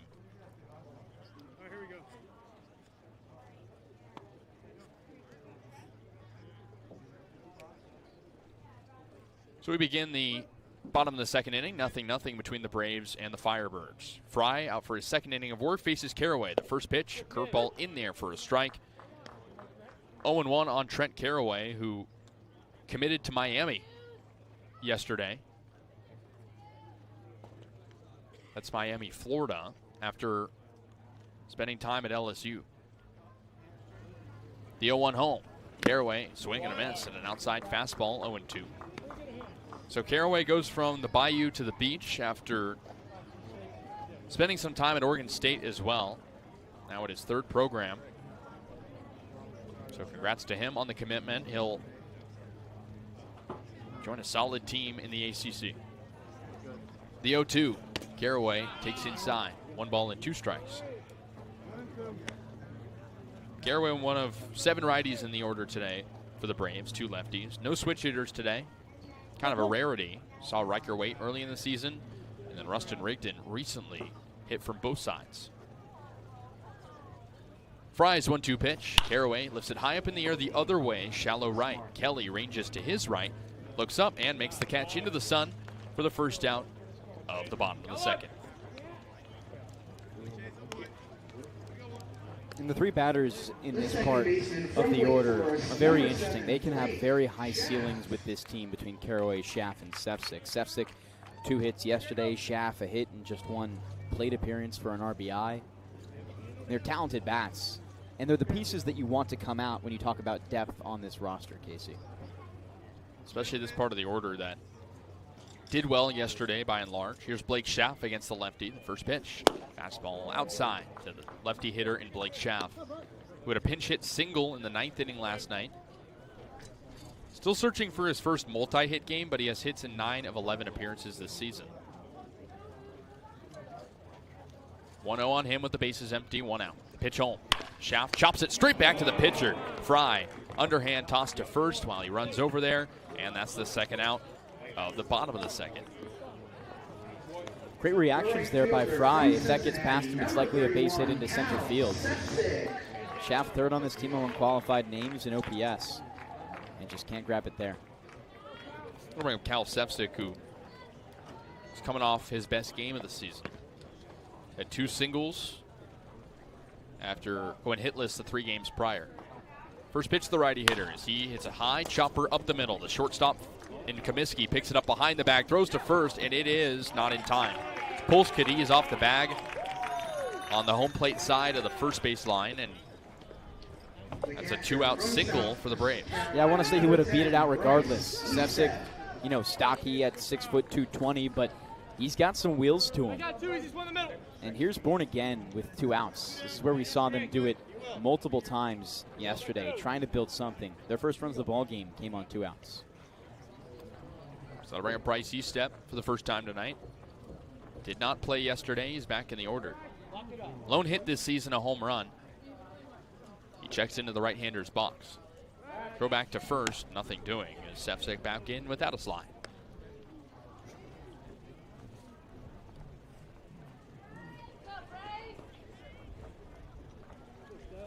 And homer for Estep came against Katuitt in the win for the Braves, the walk-off winner.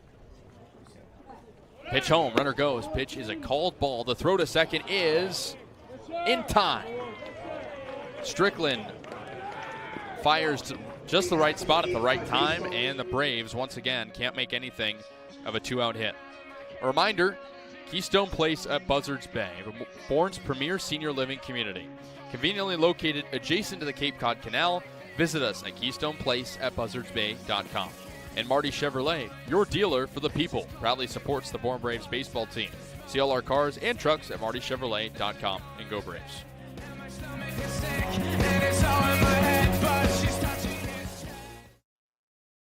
Cape Cod 5 is proud to be the official banking partner of the Cape Cod Baseball League. Cape Cod 5 offers a broad range of financial products and services tailored for every stage in your financial journey. Reach out to us. We're here to help. Try it, then buy it. Rent a new cat for up to 90 days. Then apply 100% of the rental cost to the purchase and save. The Milton Cat Rent to Purchase offer. Try it, then buy it. Go to miltoncat.com/RPO. Reader's Hardwood Supply is a candy store for wood, whether you're a professional or an amateur. Reader's Hardwood Supply carries over 70 species of both domestic and imported lumber from around the world, displayed in over 300 self-serve bins for your selection. So for your next project, make it your masterpiece with stock from Reader's Hardwood Supply. The woods of the world are here at Reader's Hardwood Supply.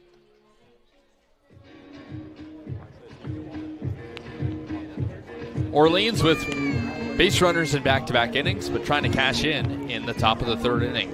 It'll be 8-9-1, due up for the Birds. Strickland, Beltre, and Kelly against Isaiah Shader, who has not been bad so far. He's only faced 7 in 2 innings. Yeah, faced the minimum in the second despite allowing 2 base runners. And, overall, is just doing what he needs to set up his defense to play well. No strikeouts, but he hasn't needed them, drawing soft contact pretty much exclusively. So Cale Strickland will lead off as we begin the top of the third inning. No score between the Birds and the Braves.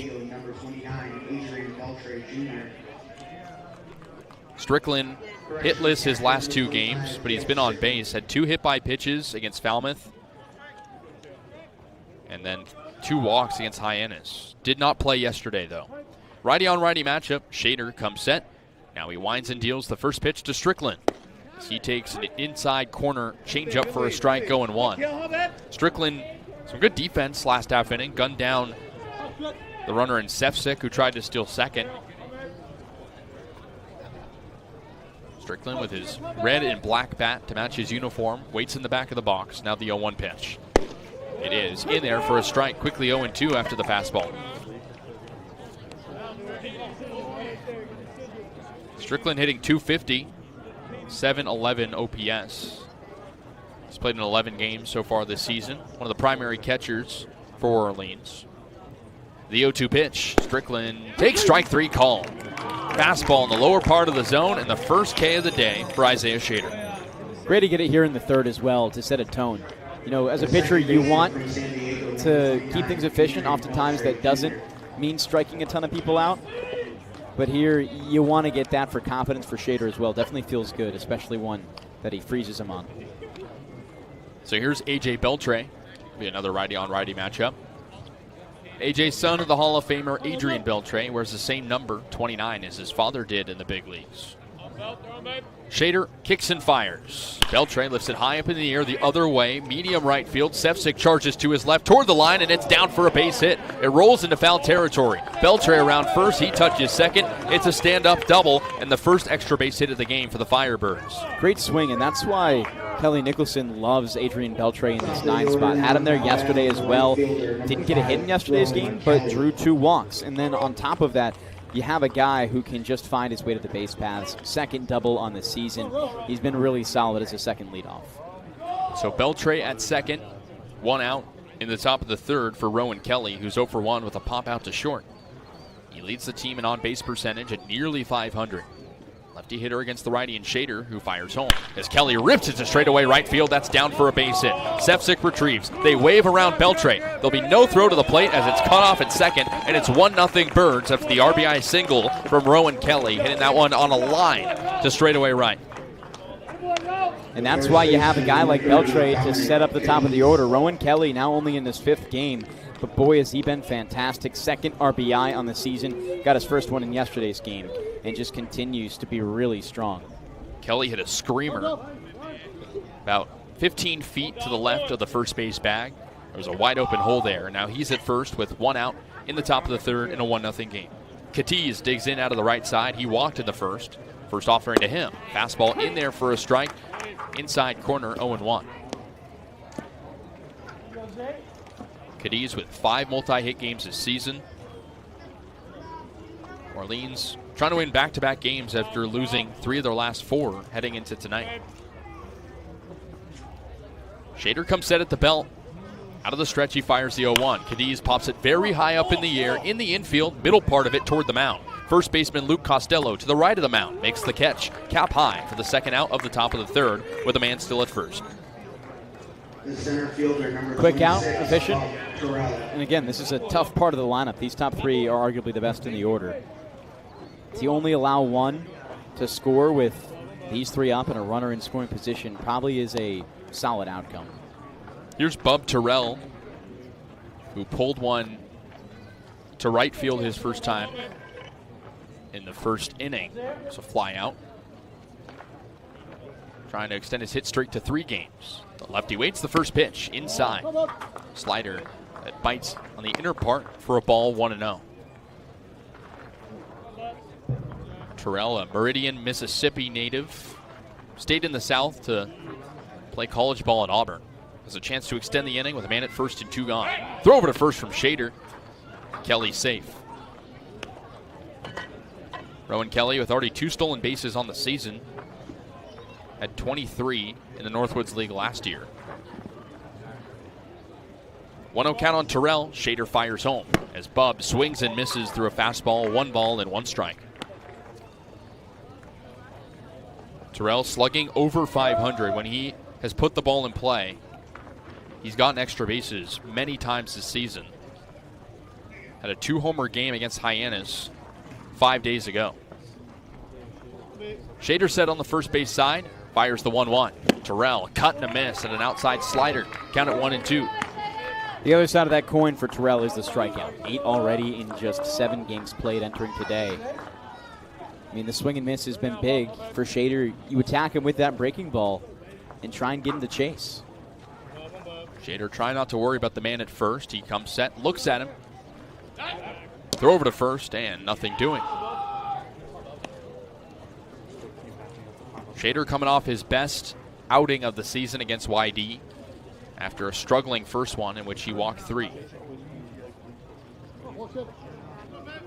Trying to end the inning here with only 1 run allowed. Shader fires the 1-2, runner goes. Terrell takes low. The throw to second from Estep is there. 2 caught stealing already for Bryce Estep, and that'll end the inning. The Firebirds get a run on 2 hits and none left. We go to the bottom of the 3rd. 1-0 Birds.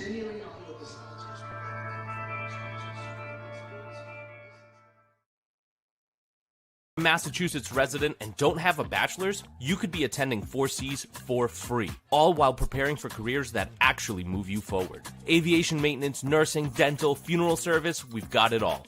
capecod.edu/free. Heading to Nantucket this summer?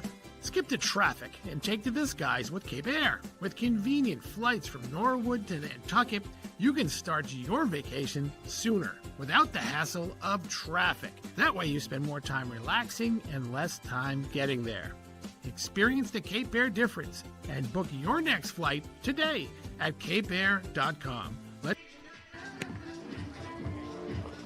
Just a moment, our very own Kaydence Kilhof will speak with field manager of the Braves, Scott Landers. But, Devon, it's 1-0 Firebirds, and the Braves looking to come back. Yeah, I think this is a big opportunity for Bourne to respond on offense. They showed a little bit of life in the last inning, and maybe a chance here. We send it to Kaydence. Scratch that. We'll wait for that as we send it to Kaydence. Thanks so much, guys. I'm here with Scott Landers, the field manager for the Bourne Braves. Skip, a slow start to the game. What's going on with the Bourne's Braves defense? Yeah, I mean, we're playing all right now. We just gave up 2 consecutive hits right there. We've had a couple aggressive base calls that didn't go our way. They were, they're base running, but it happens, so we got to get going. This kid's throwing pretty good in the strike zone, so we got to know his plan and execute. Orleans seems to be coming off of that shutout momentum from yesterday, so how can you guys come into the game later on and try and put a halt to that? And we just got to execute with our at-bats and do our thing, and so far we haven't. So, Coach, you said it yourself about Isaiah Shader coming back and getting those last 2 outs of the inning. What are you liking from his adversity today? Yeah, he's pitching well. He let up a couple balls over the middle that they hit, and tip your cap to him, and we just got to move on. All right, thanks so much. Thank you. 2-0 count on E-Step. 1-0 game in favor of the Firebirds, and Fry still out there. E-Step was up last inning, didn't get a chance to hit as Cal Sepsic was caught stealing. So he pops it high up in the air, right side of the infield. First baseman Kaydence backs up on the grass, and it will fall. Miscommunication between Kaydence and Beltre, and it's a single. And good for Bryce E-Step, 2nd hit of the year. He's a guy who has shown stars defensively. Already 2 stolen bases, caught stealing, this game. And he's finding his way to the base paths. Unorthodox nonetheless, but still there. Here's Lee Ellis, the man at first, and nobody out.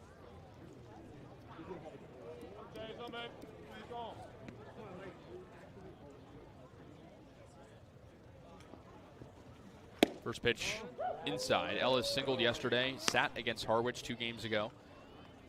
Moved from second to short after a tough game defensively. Was credited with 1 error. And he's looking to pick up some slack at short. Second offering, swing and a miss, 1-1. Braves have had base runners now in all 3 innings. Not uncommon for Bourne to generate runners early. 1-1. Ellis inside. 2 balls and 1 strike. Ellis sitting under the Mendoza line at 182. One of 4 Braves in the order today under 200, but this part of the order last night was clutch in the 9th and making the game close against YD. 3 balls and 1 strike on Ellis. Good eye here from Ellis so far. We talked about the strength of the top of the Orleans lineup. The same thing is with Bourne, only 2 players hitting above 300, only 2 more above 200.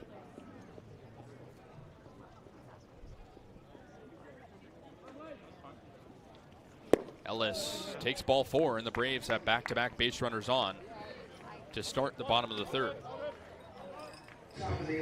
Second walk thrown by Fry. And that draws a meeting with Kel Strickland. You now face more adversity than you have so far this game. Of course, you allowed the back-to-back hits an inning ago. Or 2 innings ago, excuse me. Back-to-back base runners. But this one a little bit different.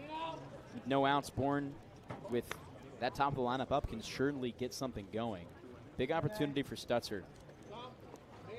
Last thing you want is a double play here, though. He's got to get the ball in the outfield. A lot of his hits have been base hit singles on soft line drives.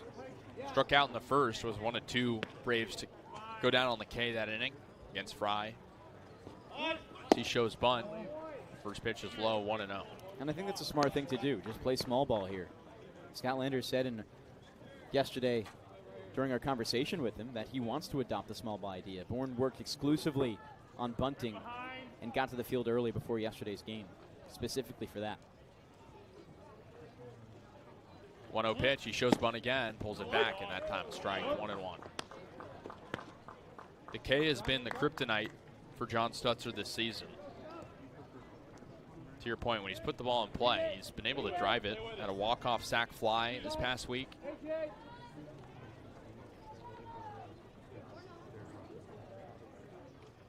Fries 1-1. He shows bunt again, pops it high up in the air, third base side, and it will fall foul. 1-2. 2 on for the Braves and nobody out. Both teams with 3 hits apiece. Orleans capitalized last inning off a double and a single. Stutzer has to swing away now to risk striking out on the bunt.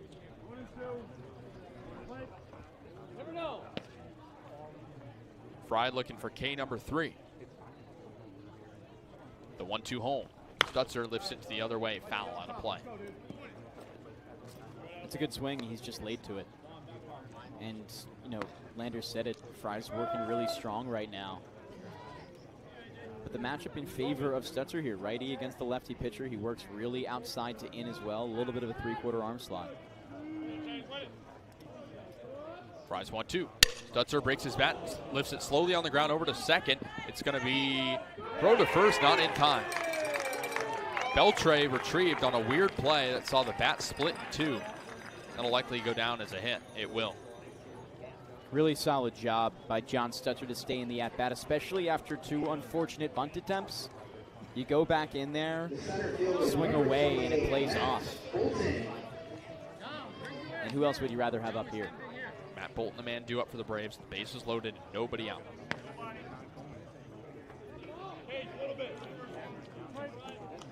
Fry in some trouble. Infield double play depth with the corners in. Pitch home. Bolton takes a curveball at the knees for a strike, 0-1. Bolton's surely going to see some pitches here, as he has always. And, you know, if you're Bourne, you got to come away with at least a tie or the lead here with Bolton and Costello back-to-back up. The 0-1. Bolton, a check swing foul on the left side. He's down 0-2. Braves were 1 for 10 yesterday with runners in scoring position with 9 men left on base. Big reason for the loss against the league best YD. The Red Sox moved to 12-1 and leading 5-0 right now over Katuitt. The 0-2.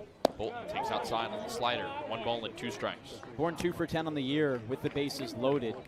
Have drawn a walk, but needed here. OPS of just .467.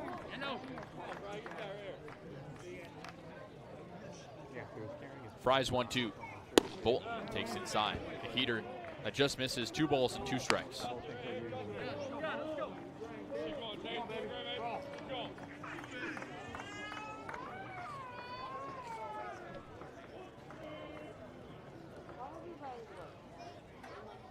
Two. Bolton takes strike 3. Fastball that just nicks the inner part of the zone, and Bolton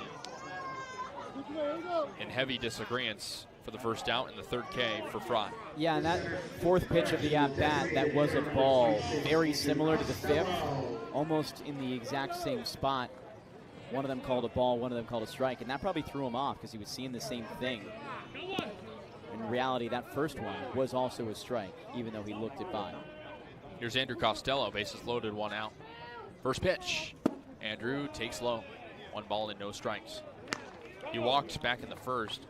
Was the final out at 3rd, though, after older brother Luke Costello singled to the left side. And Andrew tried to get from 2nd to 3rd unsuccessfully. 1-0, in there for a strike, 1-1. Looking to extend his hit streak to 5. He already has 5 multi-hit games this season. Handful of extra base hits, including a homer. The 1-1. Costello hits it on the ground over to second. Picked up by Beltre, who's paying the left to the back. Throw to first in time, and that retires the side. Braves get bases loaded, nobody out, but can't make anything of it. We go to the top of the 4th as I'll hand play-by-play duties off to Devon Jarvis here on the Bourne Braves Broadcasting Network and Cape League TV.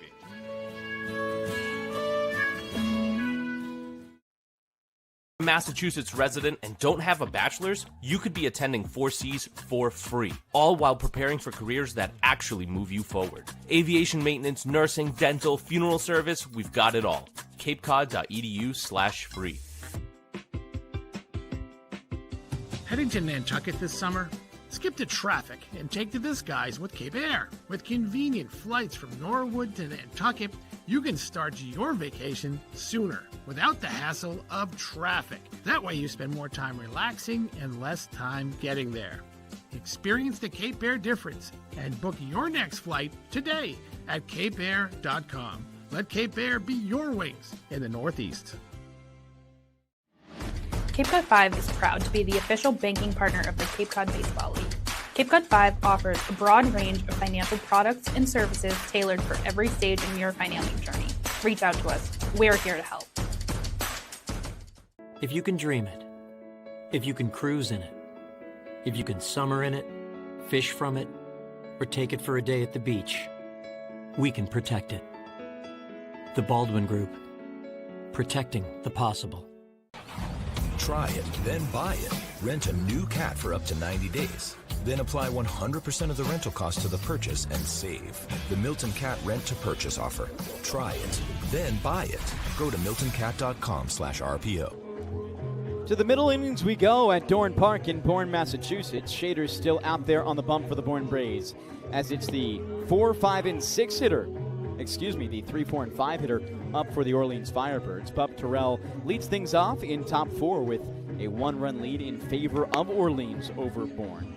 Terrell was in the batter's box when the inning ended. Rowan Kelly thrown out stealing at second base. Bryce Eastep, man, has he been fantastic in just his 3rd start at catcher of the season. Looking to continue to be a strong defensive bedrock for this team that has struggled defensively over these past couple games. 7 errors over 3 games for the Bourne Braves, mostly from that infield. None this game yet as Terrell digs into the left side. Shader into the wind, kicks and fires. First pitch just misses inside on a fastball. Terrell's been fantastic this season for the Orleans Firebirds. A Auburn product, was the #1 outfielder in the state of Alabama coming out of high school, and was drafted in the 19th round, elected to take his talents to Auburn, Alabama. Here's the 1-0 pitch. Just catches the outside edge of the strike zone. A little bit of a delayed strike call there by Robert Melms. A defensive shakeup for the Orleans Firebirds. Might see that come into effect in the batting order. Kasey Kaminsky slotting in for Elijah Iquez. Nevertheless, Shader looks in down the pipe. The 1-1 kick and pitch. Slices one to the left side. Terrell, that is. And we are foul for a 1-2 count.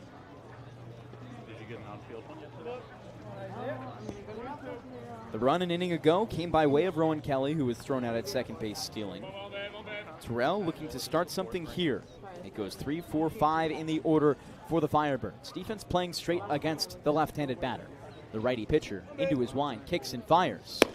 Breaking ball misses upstairs, and it's 2-2 the count with no outs in the top of the 4th. Outfield straight up as well in a Bourne Braves team that currently sits in a 2-game losing streak. 4-4-2 in their last 10, but only 2 wins over their last 8. Trying to find that win column once again here for the first time since Friday. The 2-2, swing and a miss from Terrell. Chases the outside changeup, and he's down on K's. The 2nd strikeout of the day, the first swinging for the pitcher and Shader. The DH, number 6, Nate. Now the middle of the order that got things going back in the 2nd inning. It's Savoy and Mayat, who we will see. But Savoy down by way of the F7 in inning number 1.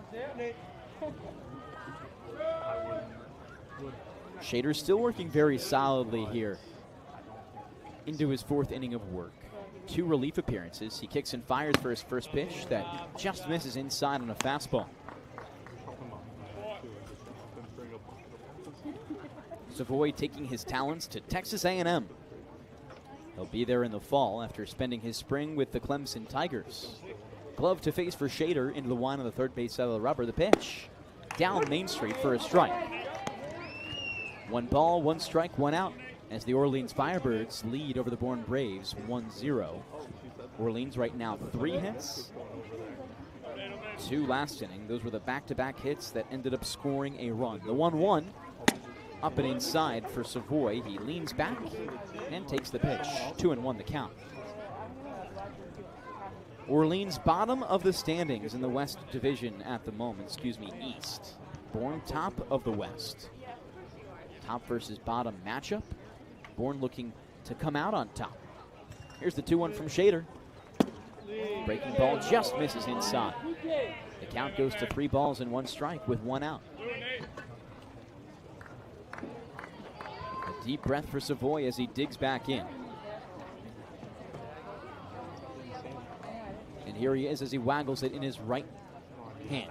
The 2-1. Swing and a chopper, left side. Good field there in the outfield by Ellis. He throws way long and gets the out. All the way from the outfield, but he's got it done. And the Bourne Braves have 2 down here in top 4. That's the defense you expect from Lee Ellis. We didn't see a ton of that last night. I think that's why he's back at short. Has a strong arm, just needs to be able to field it cleanly. And now it's to Tyler Myatt, another dangerous left-handed batter in this order. Overall, 3 lefty starters for the Orleans Firebirds that Kelly Nicholson puts out against a mostly righty lineup. Myatt, a base hit back in the 2nd inning as he takes the first pitch for a ball outside. Myatt hit a home run against the Bourne Braves a week and a half ago when these two teams met at Eldridge Park in Orleans. Yesterday went 0 for 3 with a walk, a stolen base, and a strikeout. Glove to face for Shader. The pitch comes home, skips in the dirt and misses. 2 balls, no strikes. Both of those just barely missing the zone. Overall, it's now 49 total pitches for Shader into his 4th inning of work. Here's the 2-0 delivery. Up the center of the zone and put back up the middle there by Myatt. He's 2 for 2 on the day and brings a runner into the paths for the Orleans Firebirds. Tyler Myatt continues to be just a really strong batter. His average now after those 2 hits up to .311, and he's just 5 points shy of a 1,000 OPS. Such a tough out. I think he's probably been the best individual performer against the Braves. Small sample size this season, but you have a homer in the first game and then 2 hard-hit singles, putting pressure on Shader with 2 outs. To the right side is now Kasey Comiskey. Steps in as a defensive replacement. Now he gets his pinch hitting opportunity. Cuts at the first one and misses. No balls, 1 strike to count. Shader stepping in. Comiskey, a native to Southern New Hampshire University, Penn Men. An infielder there, stands at 6'3", 195. The pitch home, down the pipe for a strike. No balls, 2 strikes, 2 outs for Shader. 1 more pitch, he retires the side. Can't get a more baseball name than Kasey Comiskey. I know, right? Screams like second baseman for the Kansas City Royals. You got Kasey at the bat and then Comiskey Park all in one. And Kasey the broadcaster. There you go. Shader's 0-2. Swinging a foul tip there by Comiskey. He was multiple-time NE10 Player of the Week. In 2026, not only was he NE10 All-Conference First Team and Defensive Team, but D2 CCA All-East Region First Team, ABCA East All-Region First Team. He was phenomenal, and that's why you see a guy like him up in Cape Cod. Open stance as he straddles the righty's box in the back of it. Shader, no look at first base. The pitch home. Breaking ball way up and in. Misses Comiskey. And now a 1-2 count with a runner on first base in Tyler Myatt.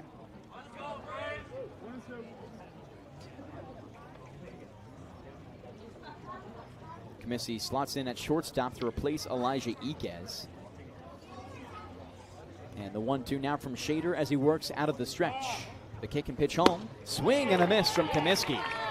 2 strikeouts in the 4th. And still just 1 run for the Orleans Firebirds as we take you to Middle 4 on the Bourne Braves Broadcasting Network and Cape Cod TV.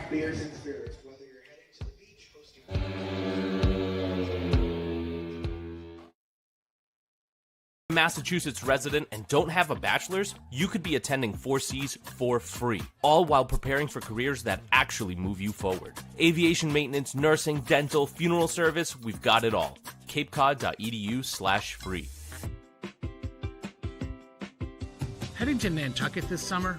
Skip the traffic and take to the skies with Cape Air. With convenient flights from Norwood to Nantucket, you can start your vacation sooner without the hassle of traffic. That way you spend more time relaxing and less time getting there.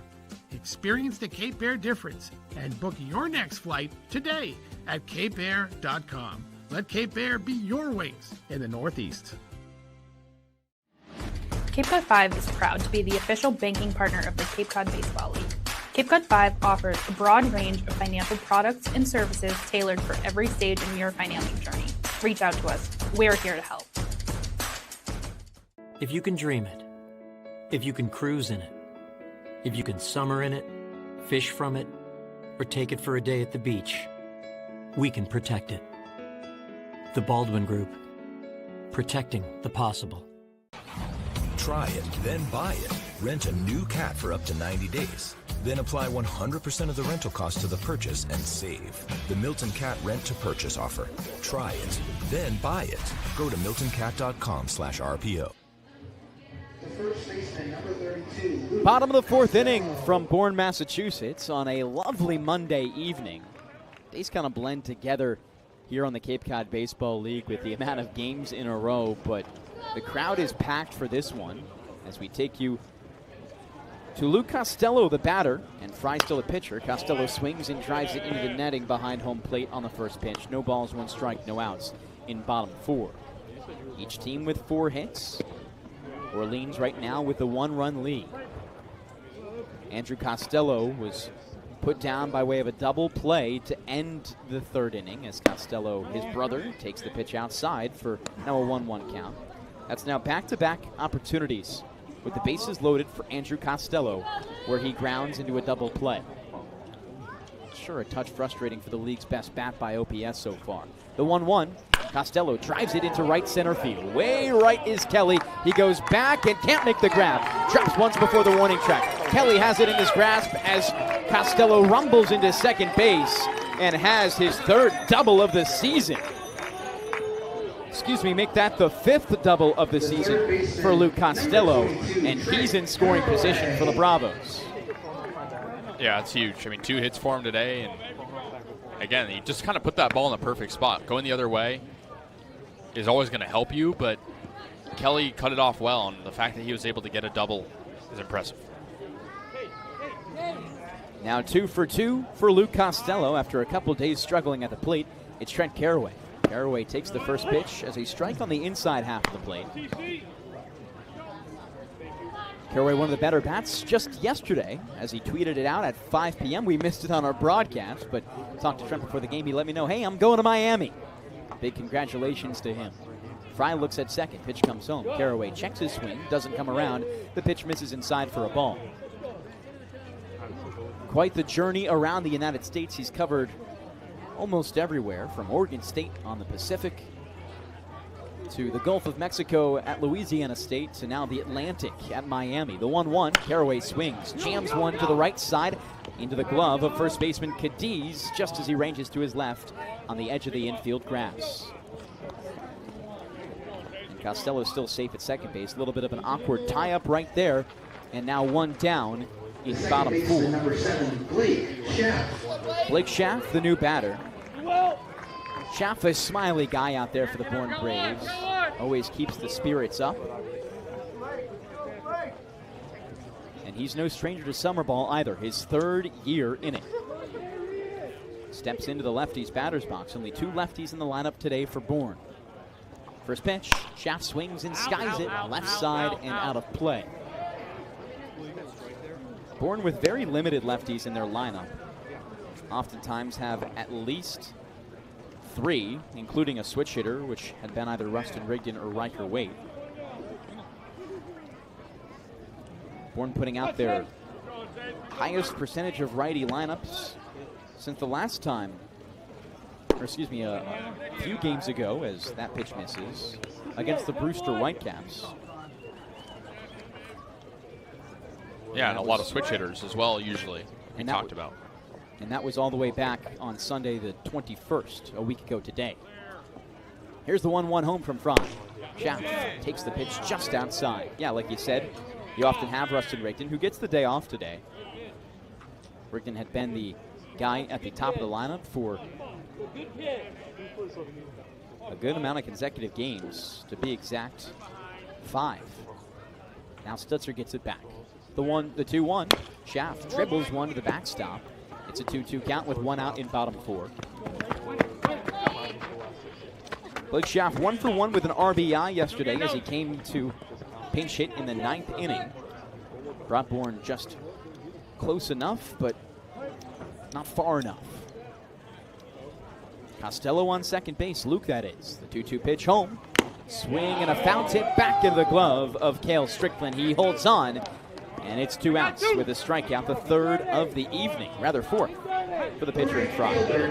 Fry's look really good, especially with getting out of trouble. I mean, he gets out of a bases-loaded jam in the 3rd with no outs, and it's that breaking ball that's really working well for him to get to 2 strikes, then he fires the heater past him. Switching it up a lot, it's now Cal Sefcik in the batter's box for the Bravos. He digs out of the right side against the lefty pitcher in Fry. Pitch misses outside. Fry, like we said, he's been incredible. All of his outings going no less than 5 innings, and has only allowed a total of 2 earned runs in both of those combined, 1 in each.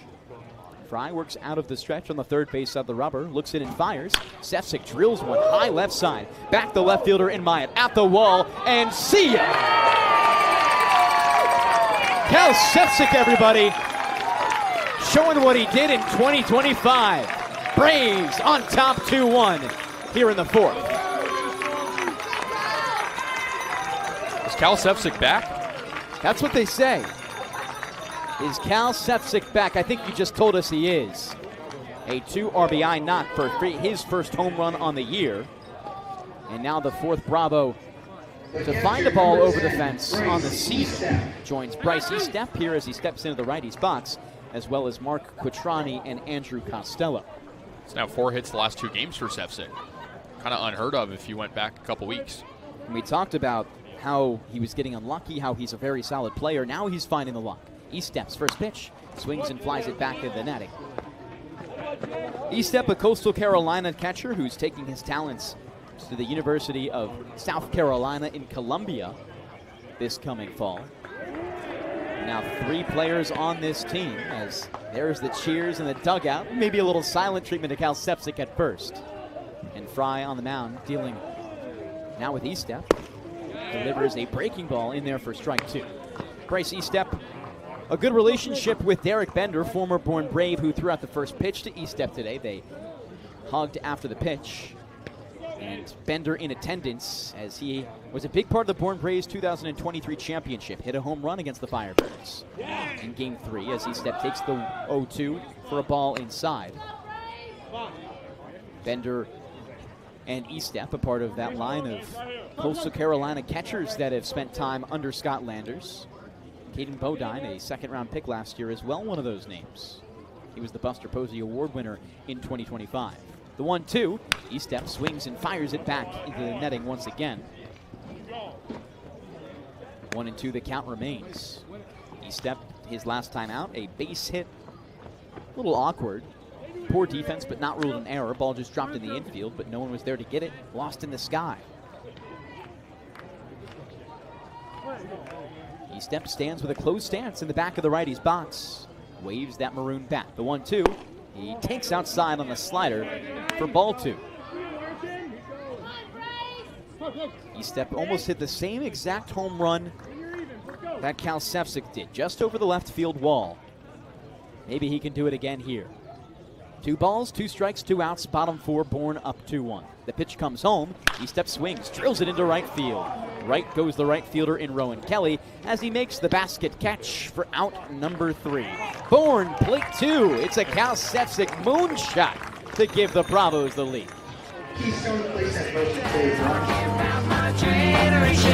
Just because we get around. Massachusetts resident and don't have a bachelor's, you could be attending 4Cs for free, all while preparing for careers that actually move you forward. Aviation maintenance, nursing, dental, funeral service, we've got it all. capecod.edu/free. Heading to Nantucket this summer? Skip the traffic and take to the skies with Cape Air. With convenient flights from Norwood to Nantucket, you can start your vacation sooner without the hassle of traffic. That way you spend more time relaxing and less time getting there. Experience the Cape Air difference and book your next flight today at capeair.com. Let Cape Air be your wings in the Northeast.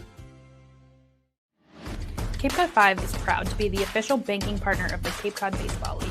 Cape Cod 5 offers a broad range of financial products and services tailored for every stage in your financing journey. Reach out to us. We're here to help. If you can dream it, if you can cruise in it, if you can summer in it, fish from it, or take it for a day at the beach, we can protect it. The Baldwin Group. Protecting the possible.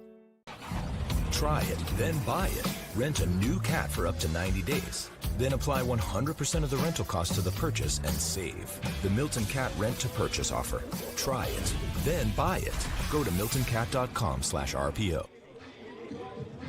2-1 Bourne as Shader now pitches with the lead in the top of the fifth. We welcome you back. Devon Jarvis alongside Kasey Kazliner with you. And Orleans now a chance to respond, their first deficit of the game. They bring up Jonathan Gomez, Cale Strickland, and A.J. Beltre Jr. This lineup overall 1 for 3. Last time they saw Shader. And Shader settling into his day has only allowed the 1 run in the third so far on back-to-back hits. Gomez comes up. The Fairleigh Dickinson transfer is heading to Stetson next fall. 0 for 4 in yesterday's game Saturday's game with 2 strikeouts. Had the day off yesterday. That was against Falmouth. Open stance in the righty's box. The righty pitcher kicks and fires. Breaking ball misses upstairs for Shader. 1 ball, no strikes, no outs. Gomez still in search of his first hit as a member of the Orleans Firebirds, playing in just his 3rd game of the season today. Black number 24 on his back with that camo red jersey. Here's the 1-0. Up and in again, same spot, different type of pitch, but still there for a ball, 2-0. And if you're Shader, this is a big inning to command yourself a little bit more. You're trying to get length out of this start. You've already had a couple of good innings, including the last one. The 2-0 misses inside again. 3 consecutive balls to start here. With action going in the bullpen for the Bourne Braves. Warming up right now is the left-hander in Edwin Alicea. The 3-0 pitch down the heart of the strike zone for strike 1. 3-1 the count. We heard Alicea was going to be the piggyback in this game, but to get a piggyback for a pitcher that goes into the 5th, pretty solid, Kasey. Maybe we see Alicea in this inning, we'll see. Shader into the line for the 3-1 pitch, kick and fire. Ties Gomez up inside, he dribbles it foul. And now to a 3-2 count.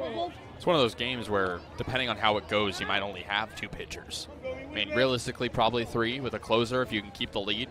But depending on how good Alicea is and if Shader can get through this frame, you might be in business for more.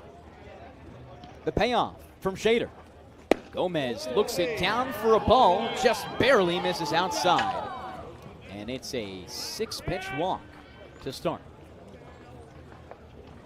Gomez on base for the 2nd time this season. Had a walk back in his first game earlier last week. Cale Strickland, the new batter, went down for the first strikeout of Shader's day, looking.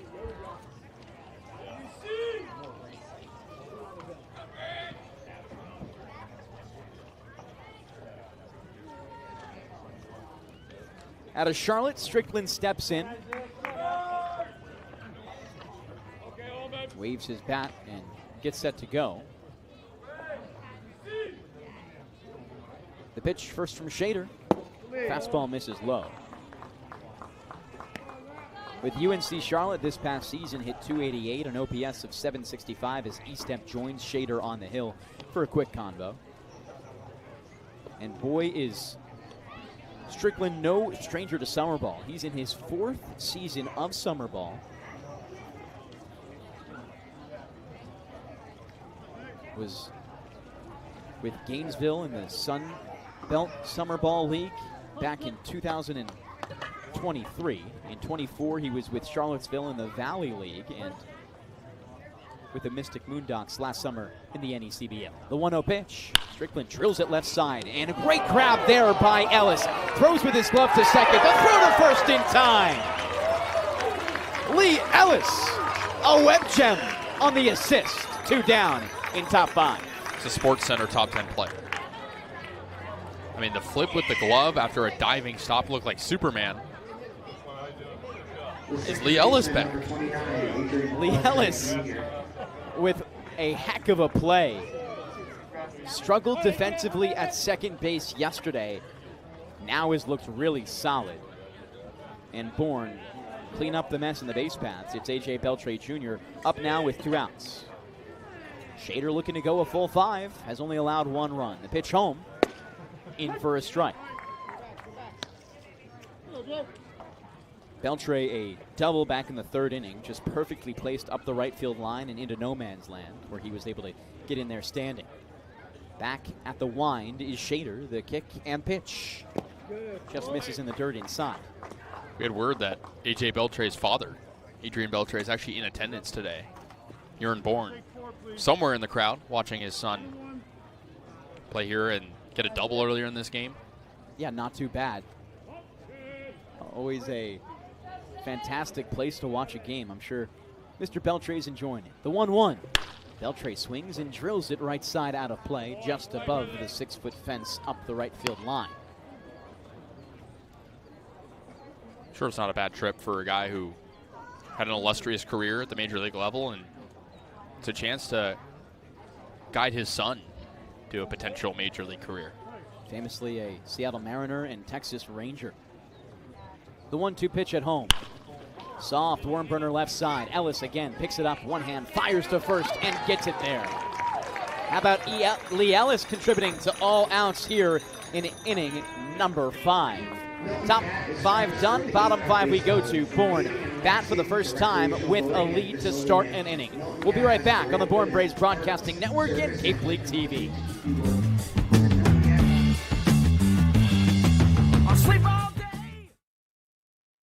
Massachusetts resident and don't have a bachelor's, you could be attending 4Cs for free, all while preparing for careers that actually move you forward. Aviation maintenance, nursing, dental, funeral service, we've got it all.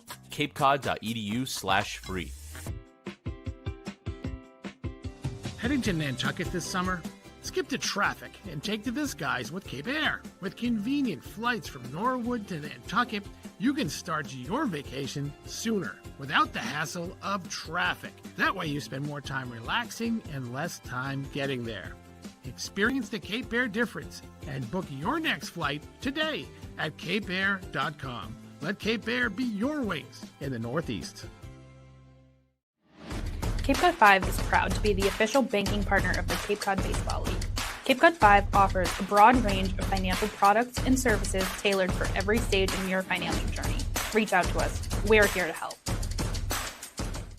If you can dream it, if you can cruise in it, if you can summer in it, fish from it, or take it for a day at the beach, we can protect it.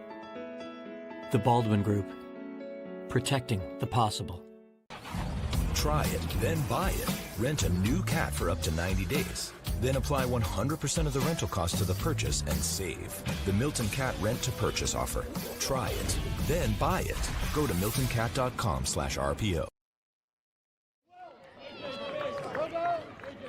Back with you on Cape League TV. Devon Jarvis alongside Kasey Kazliner with Lee Ellis up to bat for the Bourne Braves.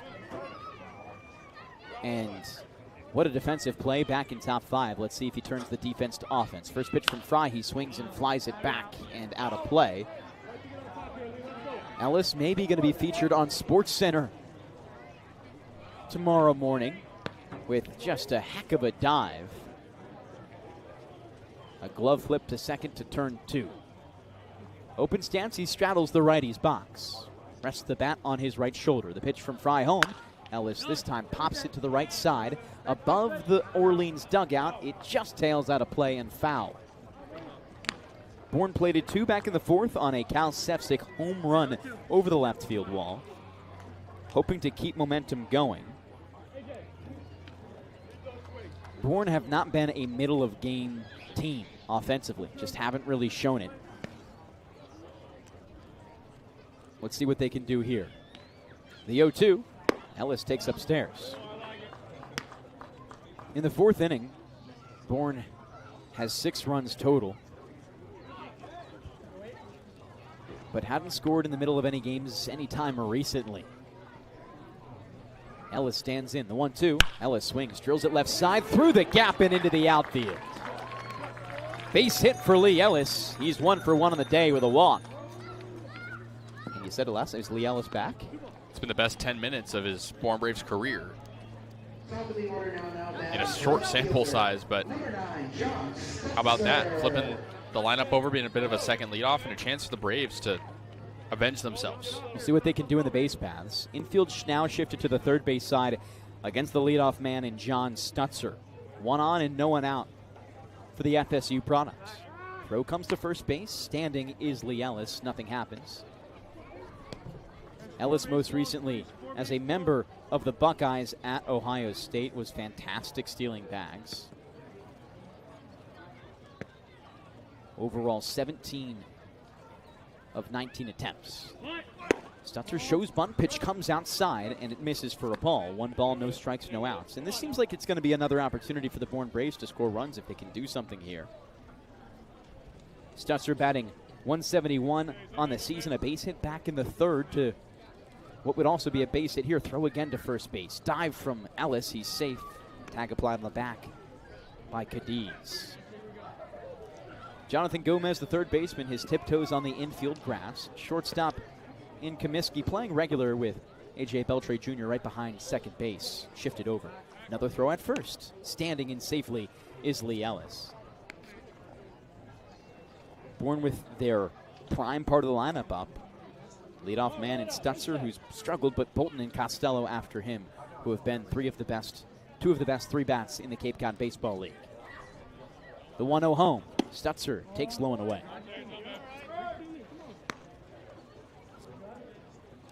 And John Stutzer now on a 3-game hitting streak, finding that rhythm, and maybe is turning a page for the rest of his summer after getting a walk-off base hit on Friday evening. The 2-0. Stutzer flies it high and foul over the first base wall. Good to see him settle in. Find his home here on Cape Cod. Always loves putting on a show for the crowd and trying to give this Bourne team something to root for, and he's done it over these past couple games. Made everybody happy on Friday. 2-1 home. Stutzer spins it to the right side over the netting. Once again, foul. You know he has the power. He showed a lot of fire this past season at Florida State. Great guy to talk to as well. Was able to chat with him yesterday, just how he's settling in on Cape Cod. Very nice gentleman. Very social guy. Tell in the dugout. I mean, you always want those type of guys who can get along with everybody. Makes everyone happier in the dugout, and him and Andrew Costello, kind of 2 of those types of people.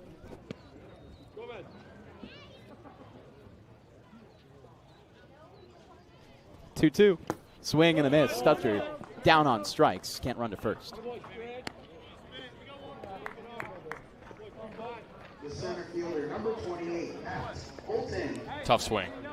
That's a good pitch from Fry to put Stutzer fishing down low in the zone. It's now Matt Bolton up with 1 out in the bottom of the 6th. Or excuse me, 5th.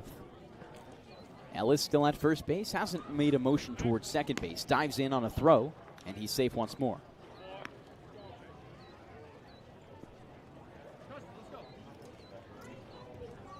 Matt Bolton already 0 for 2 with 2 strikeouts, but has been phenomenal for this team over these past couple games, looking to extend his hit streak.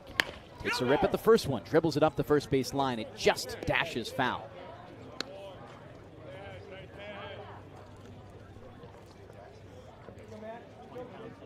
You don't see Bolton strike out twice in a game much. You don't.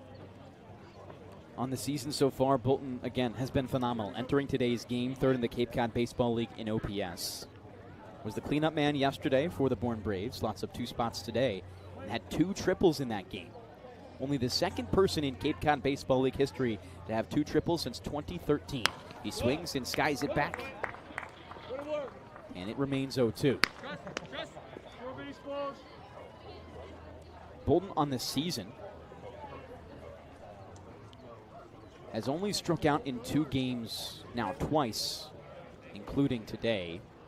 Last time was also against Orleans. The 0-2 home. Bolton takes upstairs. Back pick opportunity to first. No tag applied as the throw skips in the dirt. Kaydence receives, and back in head first safely is Ellis. Big lead for Ellis.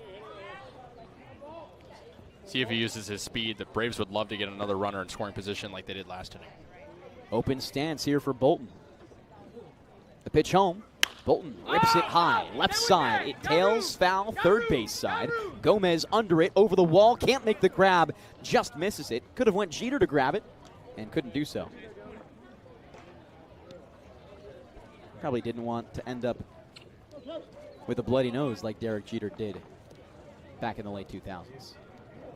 Yeah, tough angle. Good attempt, but again, Bolton still trying to protect. Had a hanging curveball. Was just a little bit late on it. 1-2 the count. Bolton sets in. Still a runner on first in Ellis. Throw comes home. Bolton cracks one up the middle. This one hard for A.J. Beltre. Flips to second. Gets the out. Throw back at first. They're in time. Another double play for this Orleans defense. They escape once more, and we send it to the end of the 5th inning here on the Bourne Braves Broadcasting Network and Cape League TV. Before we step aside, a reminder, Cape Cod Healthcare is committed to excellence and compassion in everything they do, like helping people maintain active lifestyles. With an innovative orthopedic program that combines advanced techniques and leading-edge technology with highly specialized experts, this team is focused on getting you back to doing the things you love in the place you love. Cape Cod Healthcare, caring commitment community. If you need urgent care this summer, Cape Cod Healthcare is here for you with high-quality, full-service walk-in care at 6 urgent care locations from Plymouth to Orleans. Check walk-in wait times or schedule an appointment at www.capecodhealthcare.org/urgent care. Cape Cod Healthcare Urgent Care. ER expertise meets urgent care convenience.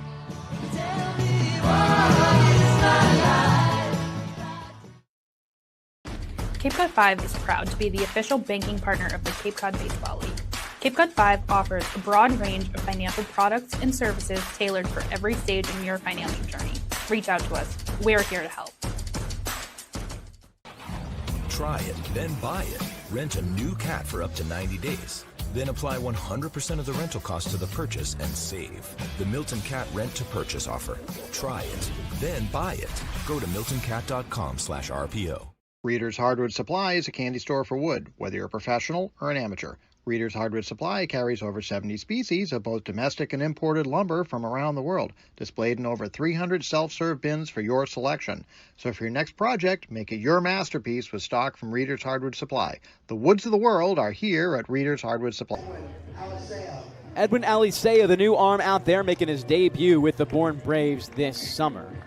He steps in here as the new arm in relief duty of Isaiah Shader. What an outing from him. 5 innings pitched, 4 hits, 1 run earned with 2 walks and 3 Ks. The shaky start was resolved quickly, and he looked even better as time went on. Yeah, he got hit around a little bit, and that's not anything new for Shader, going back to his college season in 2026 at Penn State, but didn't walk a ton, only 2. Didn't have to rely on the strikeout, had some good defense behind him as well. It's what you need out of a guy who we were told going into today was going to have a piggyback, and now we get to see big number 12 make his season debut. And a lot of people excited for Alicea to pitch. We were here in the scouts really curious about when he would make his debut. It was supposed to be on Saturday against Harwich in relief, but instead he likely gets a little bit more of an extended runway here. He starts off against Rowan Kelly at the top of the order for the Orleans Firebirds. 1 for 2 on the day so far with an RBI. Alicea, the lefty, kicks and fires. Fastball for a strike. Now a lefty out there on the mound for Bourne. Switches it up from Isaiah Shader. And overall, this lineup has 3 lefties in it. So those are the only 3 that will be in the bad matchup. The 0-1. Beautiful breaking ball. The first we've seen of that just clips a piece of the strike zone. Almost a sweeper or a slider there. Kasey, that was insane. Yeah, a lot of break on it, but not a ton of hang. That's what you want out of a curve, and that's a beautiful pitch. And back to Kelly. Digs in the left side, 0-2 the count. First batter of the season for Alicea, the kick and pitch. Breaking ball again. He dribbles it first base side and foul. I tell you, likes that curveball low in the zone. A lot of drop on it, as we talked about earlier.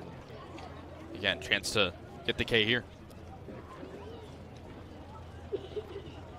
Alicea on the third base side of the rubber, a product of University of South Florida.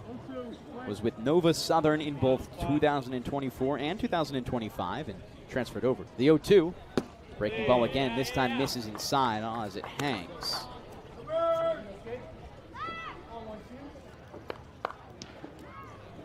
Alicea held a 5.14 ERA in 15 appearances and 8 starts, most recently for the Bulls.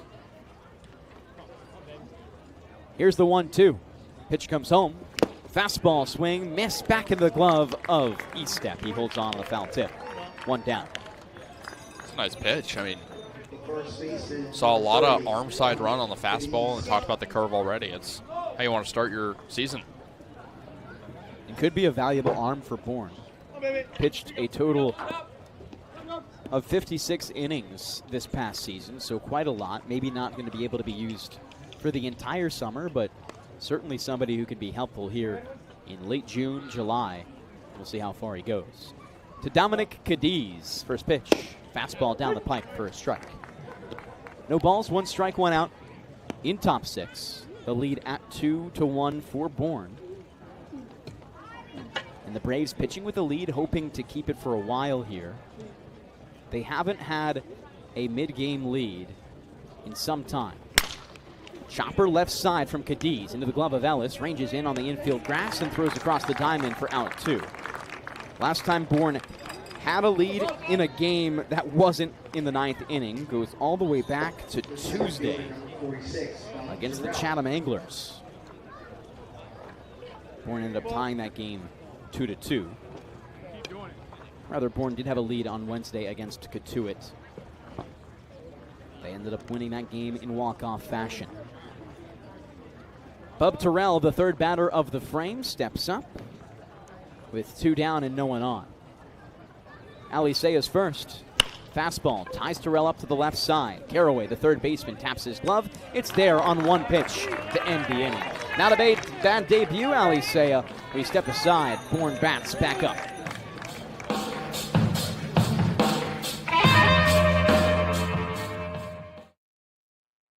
Massachusetts resident and don't have a bachelor's, you could be attending 4Cs for free, all while preparing for careers that actually move you forward. Aviation maintenance, nursing, dental, funeral service, we've got it all. capecod.edu/free. Heading to Nantucket this summer? Skip the traffic and take to the skies with Cape Air. With convenient flights from Norwood to Nantucket, you can start your vacation sooner without the hassle of traffic. That way you spend more time relaxing and less time getting there. Experience the Cape Air difference and book your next flight today at capeair.com. Let Cape Air be your wings in the Northeast. Cape Cod 5 is proud to be the official banking partner of the Cape Cod Baseball League. Cape Cod 5 offers a broad range of financial products and services tailored for every stage in your financial journey. Reach out to us. We're here to help. If you can dream it, if you can cruise in it, if you can summer in it, fish from it, or take it for a day at the beach, we can protect it. The Baldwin Group. Protecting the possible. Try it, then buy it. Rent a new cat for up to 90 days. Then apply 100% of the rental cost to the purchase and save. The Milton Cat Rent to Purchase offer. Try it, then buy it. Go to miltoncat.com/RPO. Andrew Costello leads things off for Bourne here in bottom six. The Bravos, a 2-1 lead over the Orleans Firebirds in a rematch of the 2023 Cape Cod Baseball League Championship Series that Bourne won in 3 games. A new pitcher out there, it's Jake Eccles, the right-hander, who steps in out of Florida State in relief of the starter in Chase Fry. That final line for Fry: 5 innings pitched, 7 hits, 2 runs both earned, with 2 walks and 5 strikeouts. All of the runs on one swing of the bat from Cal Stepsic, who we may see this inning, if we get deep enough into it, would have to get to the 5th batter.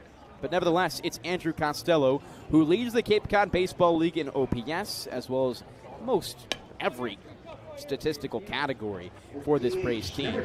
Batting average, home runs, slugging, and OPS overall. He taps his cleats with the end of his bat, digs in with an open stance to the right side, and Eccles for his first batter of the day. First pitch from him out of the wind. Costello takes the breaking ball for a strike on the low outside corner of the zone. Eccles steps in here already having seen Bourne last week on Thursday.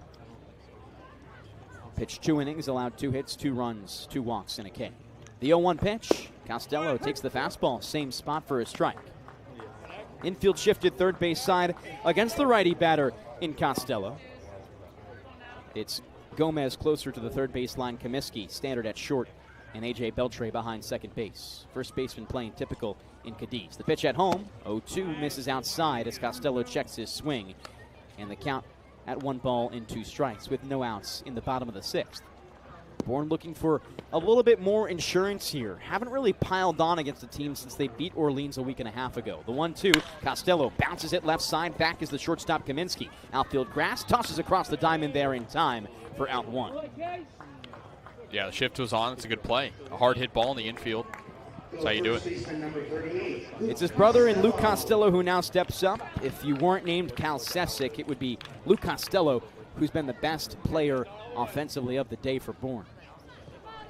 2 for 2 with a double back in the 4th.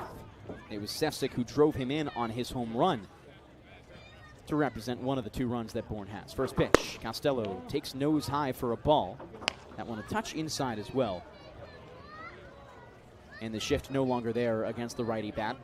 Taking his talents to Columbia, South Carolina next fall. The 1-0. Rips one left side, this one foul with good distance. Costello going to South Carolina from Wake Forest. He was one of the best players on the Demon Deacons this past year. An OPS over 1,000, only 1 of 4 bats who could say that about themselves. The 1-1, Costello takes it for a strike on the outside edge. Fastball there to make the count 1 ball, 2 strikes, and 1 out. Costello steps aside and digs back in. Shift now against the righty batter, same as last time, like his brother. The 1-2, Costello watches it outside. Count squares up at deuces with 1 out in bottom 6. Competitive pitch from Eccles. Big inning for him. This has been kind of a frustrating game for Orleans to be behind. The 2-2, Costello dribbles it third base side, and foul. Eccles out there from Polk State College. Then transferred to FSU where he spent his most recent spring. And most recently against Hyannis, pitched just 1 inning as time is called when the pitch comes home. And home plate umpire Robert Melm saying Luke Costello has to have his head up before you go into the wind when he's set to go. Just to balance out of that pitch count rule. Some Max Scherzer abuse it when the pitch count rule first came into effect. When batters just stepped in, they would throw it immediately. Now they're set, and the 2-2 pitch home. Costello takes the breaking ball inside to run the count full. As a junior this past season, Eccles played in 9 games, all relief. A record of 0-0, but 2 hitless and scoreless innings, striking out 3 against Duke. Costello skies one up and back behind home plate. This one will be foul. Oh my God.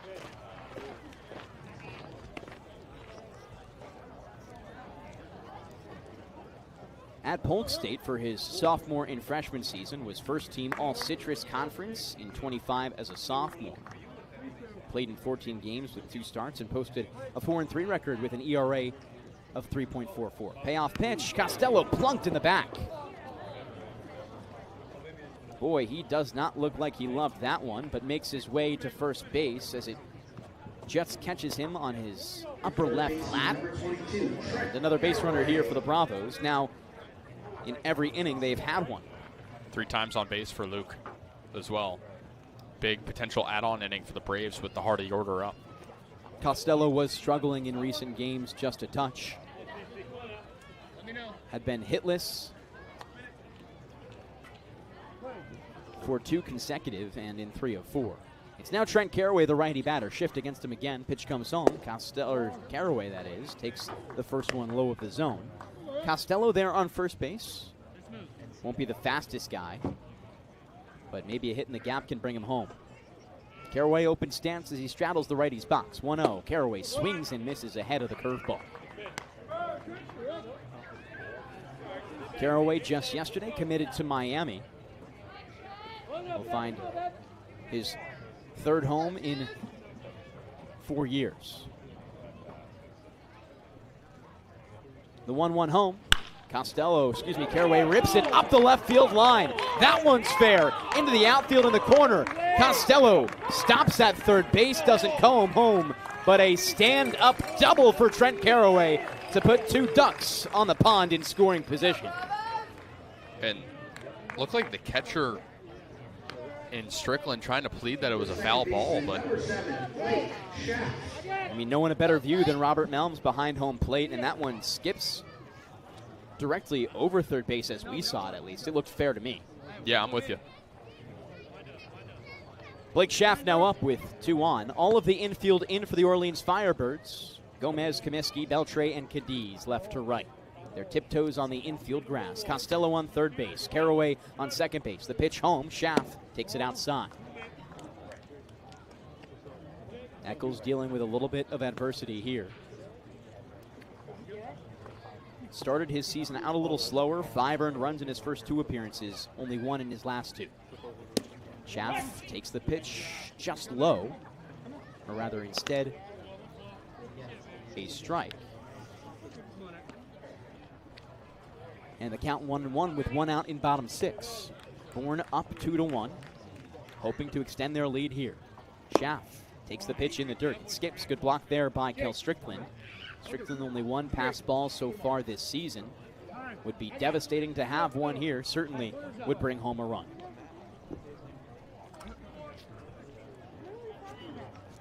And it seems as though they're going to intentionally walk Blake Schaff here in the middle of this, in the 6th inning. The middle of the game they're doing it. But they put Schaff on with an IBB and make way for the righty batter in Cal Sefcik, fresh off a home run with the bases loaded now and just 1 out. Bourne stranded the bases loaded back in the 3rd inning. Can't do it here. First pitch from Eccles. Sefcik skies it right side. This one could be played on. First base dugout and just barely foul. Lands on top of the Orleans dugout.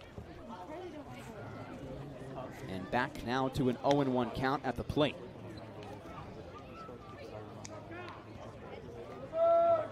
It's Schaff on first, Caraway on second, and Sefcik as he skies one now to shallow right field. Second baseman and A.J. Beltre Jr. makes the grab. No tag from third from Costello.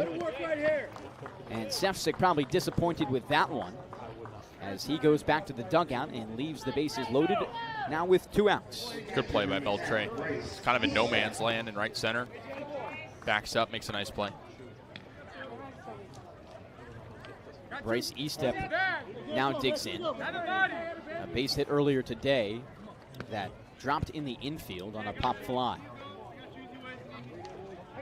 Infield now playing back and regular. Estep, the South Carolina commit with a close stance, straddles the right side box. Pitch comes home from Eccles.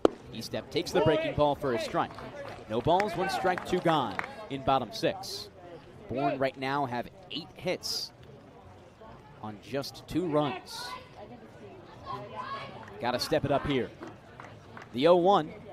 E-step takes it in the dirt. Ball nearly gets away from Strickland. Keeps it just within his range of reach. And all is okay for Orleans. 1-1 the count and 2 outs. The runner on second in Caraway hasn't attempted a stolen bag this season. Not sure of his speed. The 1-1, E-step fouls it back.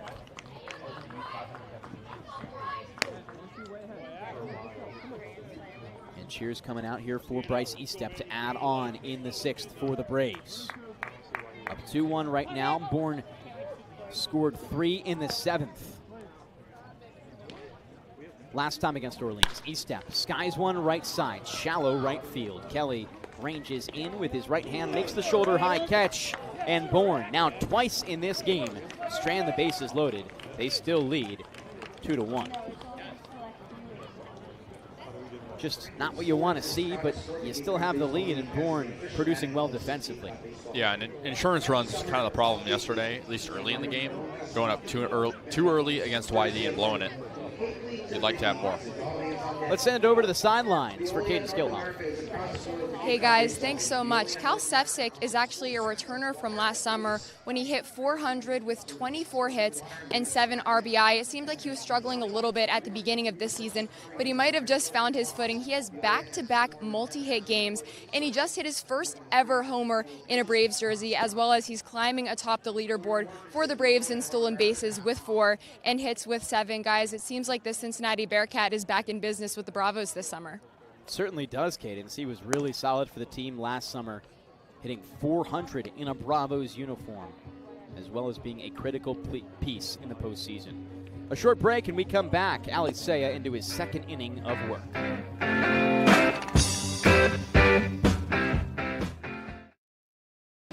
Cape Cod 5 is proud to be the official banking partner of the Cape Cod Baseball League. Cape Cod 5 offers a broad range of financial products and services tailored for every stage in your financial journey. Reach out to us. We're here to help. Try it, then buy it. Rent a new cat for up to 90 days. Then apply 100% of the rental cost to the purchase and save. The Milton Cat Rent to Purchase offer. Try it, then buy it. Go to miltoncat.com/RPO. Reader's Hardwood Supply is a candy store for wood, whether you're a professional or an amateur. Reader's Hardwood Supply carries over 70 species of both domestic and imported lumber from around the world, displayed in over 300 self-serve bins for your selection. So for your next project, make it your masterpiece with stock from Reader's Hardwood Supply. The woods of the world are here at Reader's Hardwood Supply. Alicea out there for inning number 2 of work. Put the Firebirds down 1-2-3 with now Nate Savoy up to bat for Orleans. 0 for 2 on the day, flied out to left field in the first, ground out to shortstop in the 4th. Here's Alicea, the lefty, against the righty batter. Pitch comes home, fastball gets sent into center field. Big chase for Bolton. He slows down and makes the grab. 1 pitch, 1 down in the top of the 7th. How about Alicea? 4 in a row retired out of the bullpen, excuse me, and again, just kind of giving Orleans hittable pitches that aren't producing hard contact. That's great to see from a reliever. Yeah, good movement, good speed. He's pitching great right now, and I'm sure Scott Lander is loving what he's seeing. Now Tyler Mayat, he's 2 for 2. Could be the toughest challenge of the day as he's been fantastic. Pitch comes home from Alicea, swing and a miss. Ahead of the slider was Mayat. Mayat has maybe been the best player in the Cape Cod Baseball League, specifically against the Bourne Braves. Last time against the Bravos had a home run, were the only runs of the game for Orleans in that one. Here's the 0-1 home.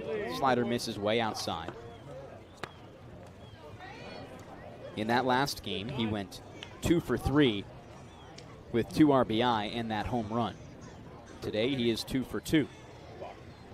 Alicea set at his chest. Looks in against the lefty, kicks and fires. Hard hit ball, center field. Bolton back to his left. This one's going to drop, and it does. Right before the wall, hops over for an automatic double. My goodness, Tyler Mayat. He's got some bulletin board material or something against the Braves because he's 3 for 3 now and gets his first double of the game. Yeah, it doesn't matter who he's facing either. I mean, new guy on the mound, a lefty, and that ball nearly a home run. I mean, 8 more feet probably. It's gone. It's a great piece of hitting. He has made loud contact all night, too. Continues to be excellent. Now a runner in scoring position, the tying runner, that is for the Orleans Firebirds. Kasey Comiskey up. He's 0 for 1 so far, came in as a pinch hitter, substituting for Elijah Iquez. First pitch home, he grounds left side. Ellis gobbles it up behind second base, throws across to get the out. Runner advances to third in Maya. Now 2 down in top 7. The tying runner 90 feet away for the Firebirds. A good hitting from Comiskey. But I commend Alicea just knowing that it's been mostly ground balls for him. 3 out of the 6 he's faced have been retired on the ground. Yeah, only that one strong hit. Jonathan Gomez 0 for 1 on the day with a walk.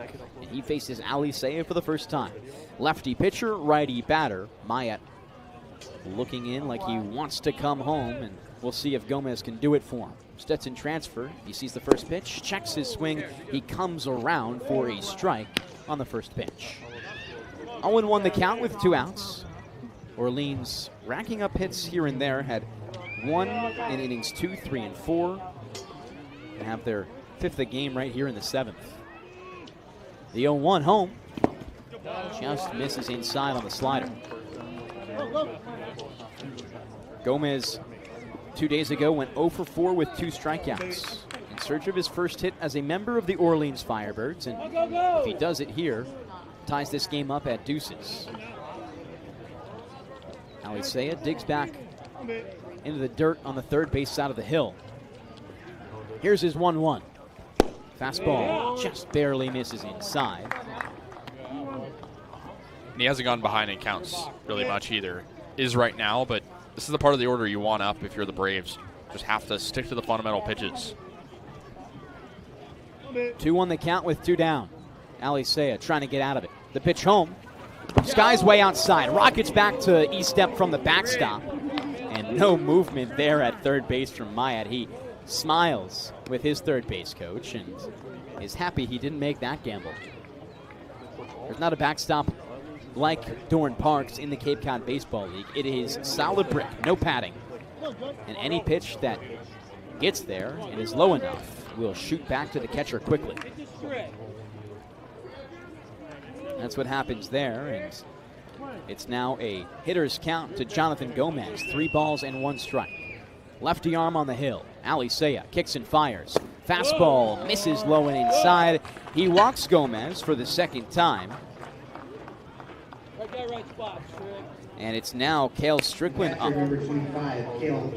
Strickland struck out and grounded out back in the 5th from that web gem by Lee Ellis on the 6-4-3 double play.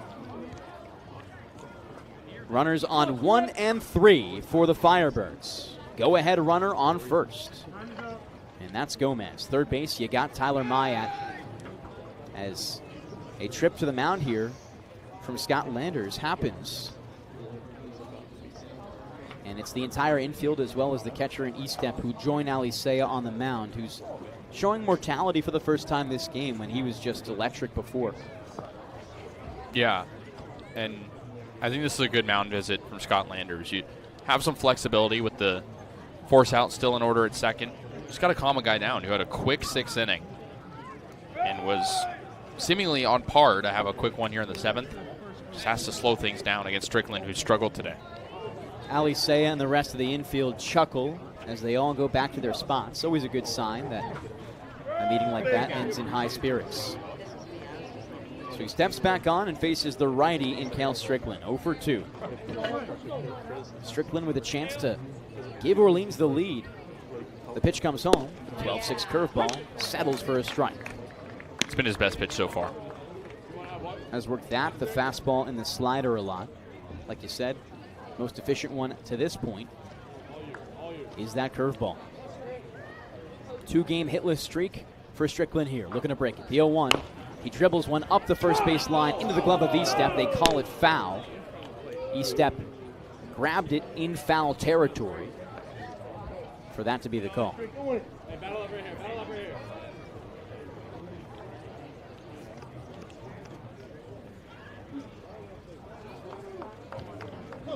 And back out there is Strickland.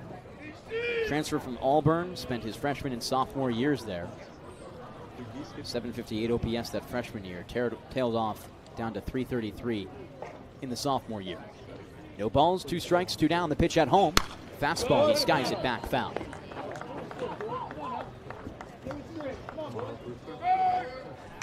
Strickland has had big games at Wareham 6 days ago, 3 for 3 with 2 RBI. 2 for 4 against Brewster on the 15th with 2 RBI. Pick up 2 right here as time is out by Bryce Eastep.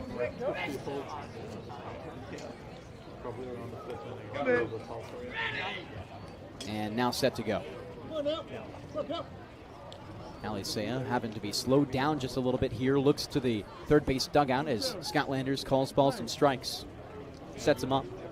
And out of the stretch, Edwin works. The 0-2 delivery. Swing and a miss. Not to fear. Alicea is cool as a cucumber. Middle 7th we go. Get up and stretch. Sing take me out to the ball game. And we'll be right back here. Braves up 2-1.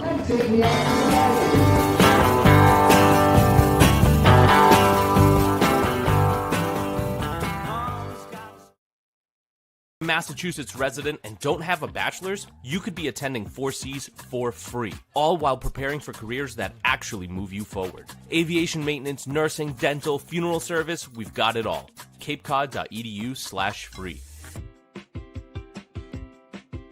Heading to Nantucket this summer?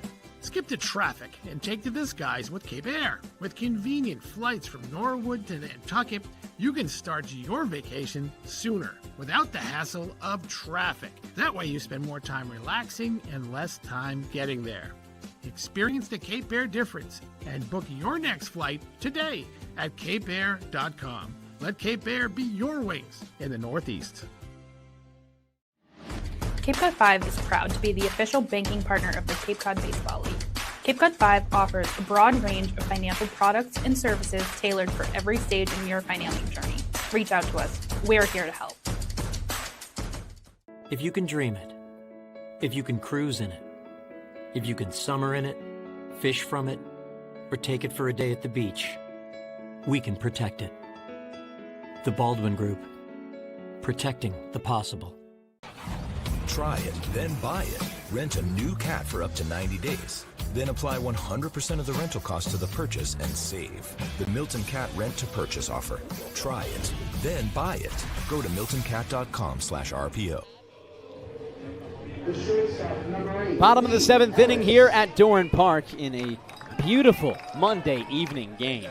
Lee Ellis, the second leadoff in the Bourne order, steps up as the leadoff man here in the 7th. He goes off against the pitcher in Eccles into his second inning of work. First pitch, down there for a strike in the zone.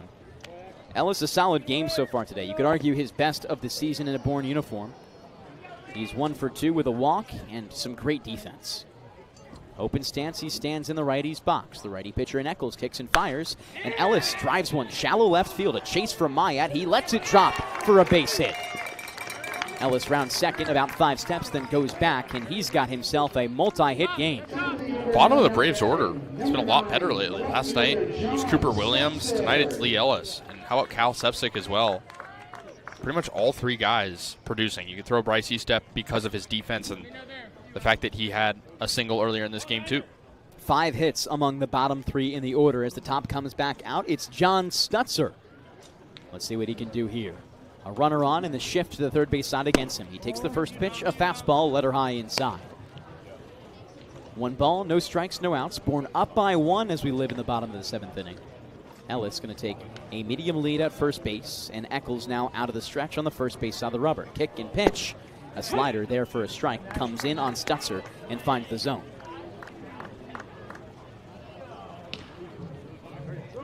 Stutzer square to home plate. Waves his bat a few times and gets set again. The 1-1 pitch. Stutzer fouls it back. Big chance for Stutzer here. Already a hit today, but 2 strikeouts other than that. His first time seeing the new pitcher in Eccles. Large gap if he can go oppo. Almost nobody between first and second. The 1-2 home from Eccles. Stutzer swings and misses, strikes out. Throw back to first on the back pick late. Ellis safe diving. Tough for Stutzer. Strikeout number three on the day for Stutzer. It's the first of the game, though, for Eccles as he puts one down here in the 7th and makes way for Matt Bolton. Got to have a good game for him. He's really struggled today. 2 strikeouts and has grounded into a double play in the 5th. Takes the first pitch low in the dirt. And Strickland finally grabs it, but didn't have it for a moment there.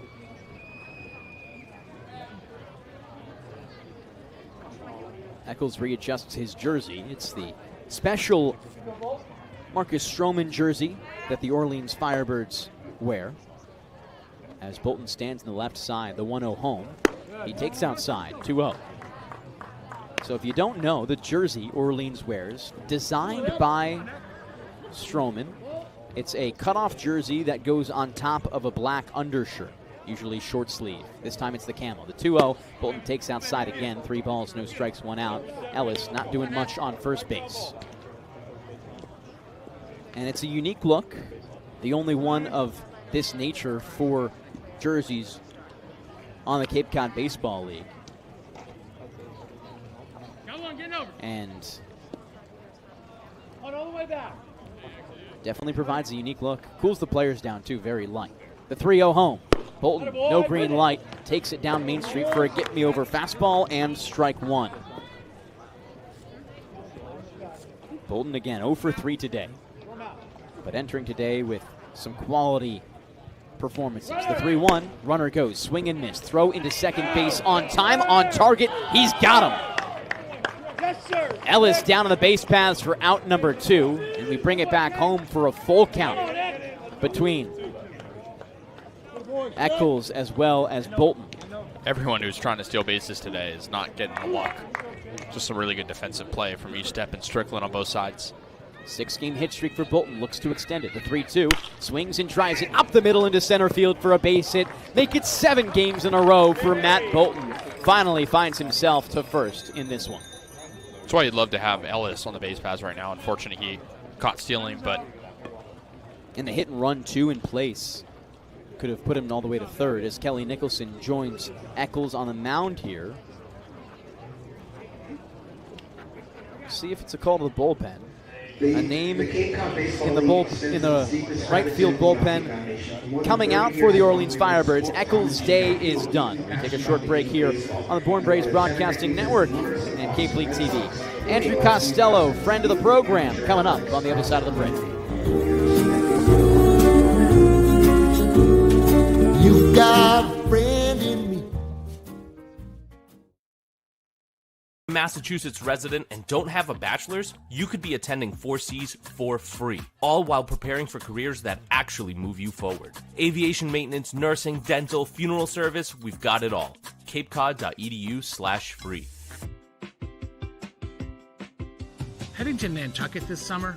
Skip the traffic and take to the skies with Cape Air. With convenient flights from Norwood to Nantucket, you can start your vacation sooner without the hassle of traffic. That way you spend more time relaxing and less time getting there. Experience the Cape Air difference and book your next flight today at capeair.com. Let Cape Air be your wings in the Northeast.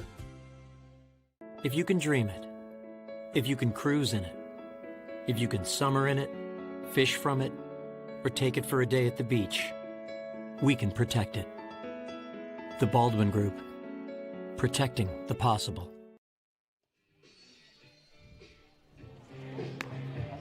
Brady Fox, the new arm out there out of Maryland, Baltimore County, UMBC. He steps in as a lefty here for the Firebirds and faces Andrew Costello as he inherits Matt Bolton on first base. Bourne right now up 2-1, have put runners in the base paths every single inning, Kasey. We talked about it in the pregame, how they need to switch up from not showing any effort, or production that is, in the middle innings. They've done that today, haven't been able to capitalize every time. But the production overall, as Bourne sits with 10 hits, double digits, has been there compared to previous games. Yeah, it's surprising they have the lead right now. It's kind of a typical Bourne Braves game. But again, that just means that it's going to put a lot more pressure on the pitchers, and we've seen that not work sometimes when there's been a lot of pressure on the arms. Last night, one of them only a 2-run lead for the Braves against YD, and the comeback happened for the Red Sox. So similar thing could happen tonight if the Braves don't add on. Brady Fox into his 5th appearance on the year. Faced Bourne back on the 18th when we saw him last 11 days ago. 1 2/3, 2 hits, no runs, no walks, and 5 Ks in that one. Has allowed a total of 5 earned runs on the year through 4 appearances. That the only one where he didn't allow a run. Looks to step in here for 2 2/3 if he can finish 2 1/3. If he can finish it out and set up Orleans' offense to do something. We'll see. It's Andrew Costello who digs into the righty's box, straddles the back of the box, sees a shift on the third base side, and has Bolton on first base. Here's the first pitch from Fox. Inside for a strike. Fox most recently spent a collegiate season as a member of UMBC, as mentioned before. Has spent a lot of time in the Cape Cod Baseball League, including last summer. The 0-1 home. Costello, big swing and a miss on the breaking ball. He's down 0-2. Costello so far today, a walk and 2 groundouts to shortstop.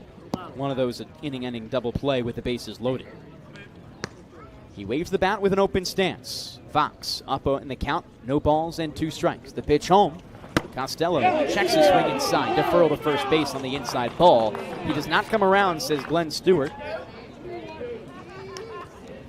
And Fox taking his talent from the AEC to the ACC next fall, as he has committed to reigning ACC champ Georgia Tech, native to Hawkinson, Delaware.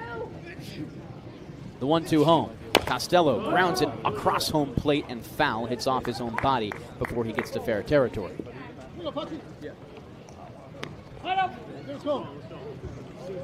Andrew Costello has, of course, been unbelievable for the Bourne Braves. A big surprise, you could say, for how well he's played. And he steps in here with a 1-2 count and 1 on. Shift against him. Before that, a throw to first. Just late and standing up safely is Matt Bolton. Right now, Costello on a 4-game hit streak. Steps outside, gets bat off his feet, and gets set to go. Fox stretches his arms on the hill. Third base out of the rubber, out of the stretch he works. The 1-2 home. Costello drives it left side. The shift, can it beat him? Down is the shortstop in Kaminsky, who can't make any throw. It's a base hit for Andrew Costello, up to 5 games in a row for him. 2 on with 2 out as we continue here in the bottom of the 7th. Yeah, it's a tough play, and Kaminsky kind of just ate it. He thought if this ball gets to the outfield, it might move Bolton to third, so good job to stop it. Luke Costello, 2 for 2 on the day so far with a double. A double would score 2 runs if he had it here. Infield shifted to the third base side against him. He takes the first pitch outside on his first time meeting Brady Fox. Fox, again, hoping to escape this inning. Inherited the runner now in scoring position at second base. The day not done yet for Eccles. Breaking ball in there for strike 1. 1 ball, 1 strike, 2 outs in bottom 7. Bourne only up by 1 right now. Want to add some padding as Orleans only has 6 more outs to work with. Raises the bat above his right shoulder. Fox looks at second. Now comes home with the pitch. And Costello takes it way outside. Costello on the season, a batting average of .225 and an OPS of .715. He's been really good when he's had his days. Today, one of those days. Again, 2 for 2 with a double. The 2-1 just inside, nearly misses the knees of Luke Costello. 3-1 the count now. And do you give him the green light here, Kasey? I think you do if it's really the right pitch. But again, it's probably going to be an off speed toward the zone, and I don't know if Costello's going to want that. The 3-1. He swings and flies it back, had to protect. It was an off speed. Now a 3-2 count to Luke Costello, a chance for Fox to work himself back in the at-bat and retire the side. Low changeup, not a bad pitch. Luke has his brother on first base in Andrew Costello. Matt Bolton, a speedy guy at second base, stole 15 bags for Binghamton this past spring. The 3-2 home. Costello takes inside for the walk. And the bases are loaded for Trent Carraway. Third time this game the Braves have bases loaded. This time they have to capitalize if they want to have a real shot at protecting their lead.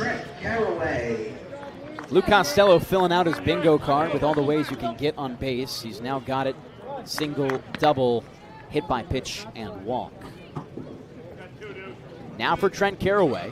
Infield still shifted third base side. Carraway in the righty's box gets set. Grounded his last time out up the third base line. He takes the first pitch, a fastball on the outer half for strike one. No balls, one strike, 2 outs in bottom 7. Bourne 11 hits on the day so far.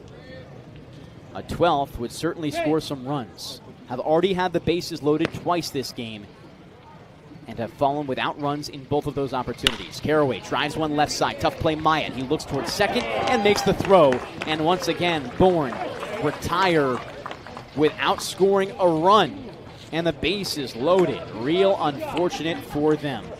Before we step aside here on the Bourne Braves Broadcasting Network and Cape League TV, a reminder from our sponsors. Keystone Place at Buzzards Bay, Bourne's premier senior living community, conveniently located adjacent to the Cape Cod Canal. Visit us at Keystone Place at buzzardsbay.com. And Marty Chevrolet, your dealer for the people, proudly supports the Bourne Braves baseball team. See all our cars and trucks at martychevrolet.com, and go Braves. Kasey Kazliner's got you for the final 2 when we come back.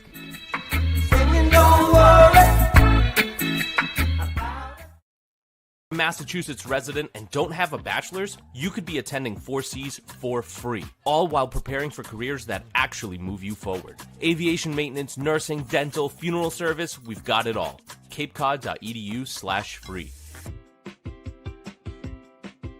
Heading to Nantucket this summer? Skip the traffic and take to the skies with Cape Air. With convenient flights from Norwood to Nantucket, you can start your vacation sooner without the hassle of traffic. That way you spend more time relaxing and less time getting there.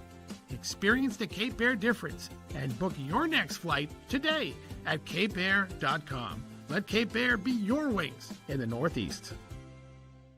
If you can dream it, if you can cruise in it, if you can summer in it, fish from it, or take it for a day at the beach, we can protect it. The Baldwin Group, protecting the possible.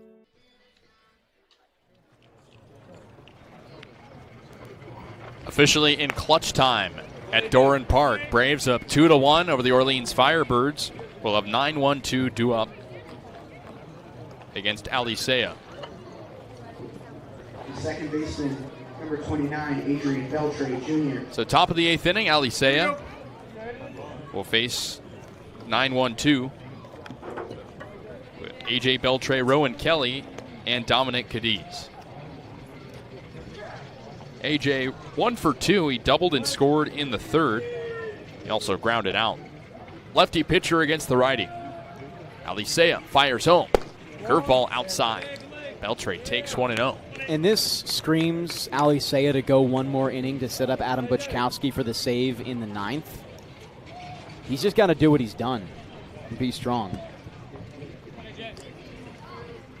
1-0 on A.J. Beltre, the pitch home. Beltre takes an inside corner strike. Once again, a curveball, 1 ball and 1 strike.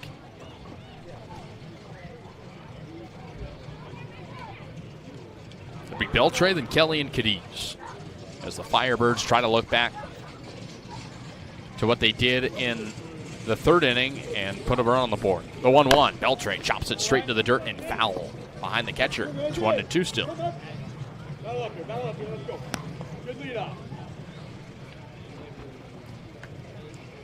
Alicea in his 3rd inning of work. He's been solid. Only given up 1 hit. Got into a little bit of trouble in the 7th. Did not allow any runs. The 1-2. Beltre hits it off the end of the bat the other way on the ground to first. Picked up by Costello. He'll trot to first base in time for the first out of the top of the 8th. The right fielder, number 5. Tough day overall for Beltre. Got that base hit back in the 3rd, but overall, this Orleans team just struggling to find hits. Have one inning with 2 hits, but other than that, haven't been able to strung multiple base runners together for runs in a long time. Lineup flips over to Rowan Kelly. It's 1 for 3, an RBI single, strikeout, and a pop out. Lefty on lefty, first pitch, runs in and hits Kelly. Fastball on the shoulder. The right one to be exact, and he'll take first, and he represents the tying run. The first baseman, number 30, Dominic Kaydence. So that'll bring up Dominic Kaydence with an opportunity as the Firebirds look to drive in their first run since the 3rd inning. Landon White up in the Braves bullpen, starting to move around. He might have an opportunity for the save.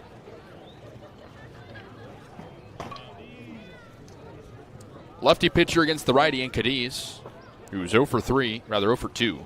The walk. First pitch, fastball in there for a strike at the knees. 0-1 on Kaydence.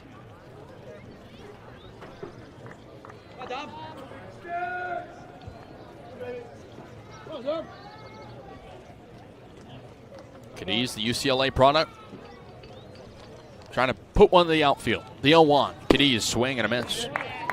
Got him on the low curve, and it's quickly 0-2.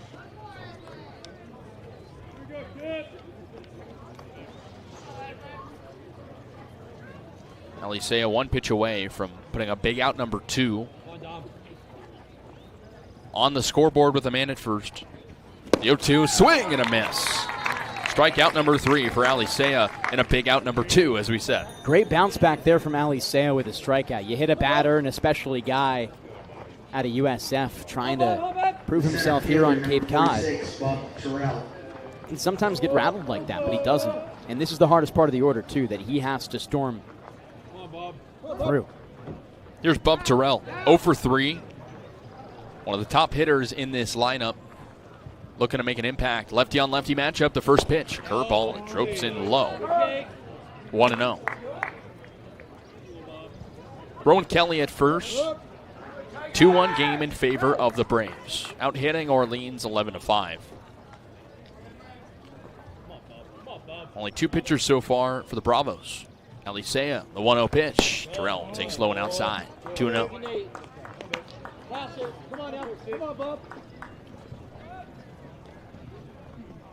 Bub Terrell, a former draft pick, chose to instead go to college, play at Auburn. Native of the South. The 2-0. Terrell takes inside corner for a strike. 2 balls and 1 strike after the heater.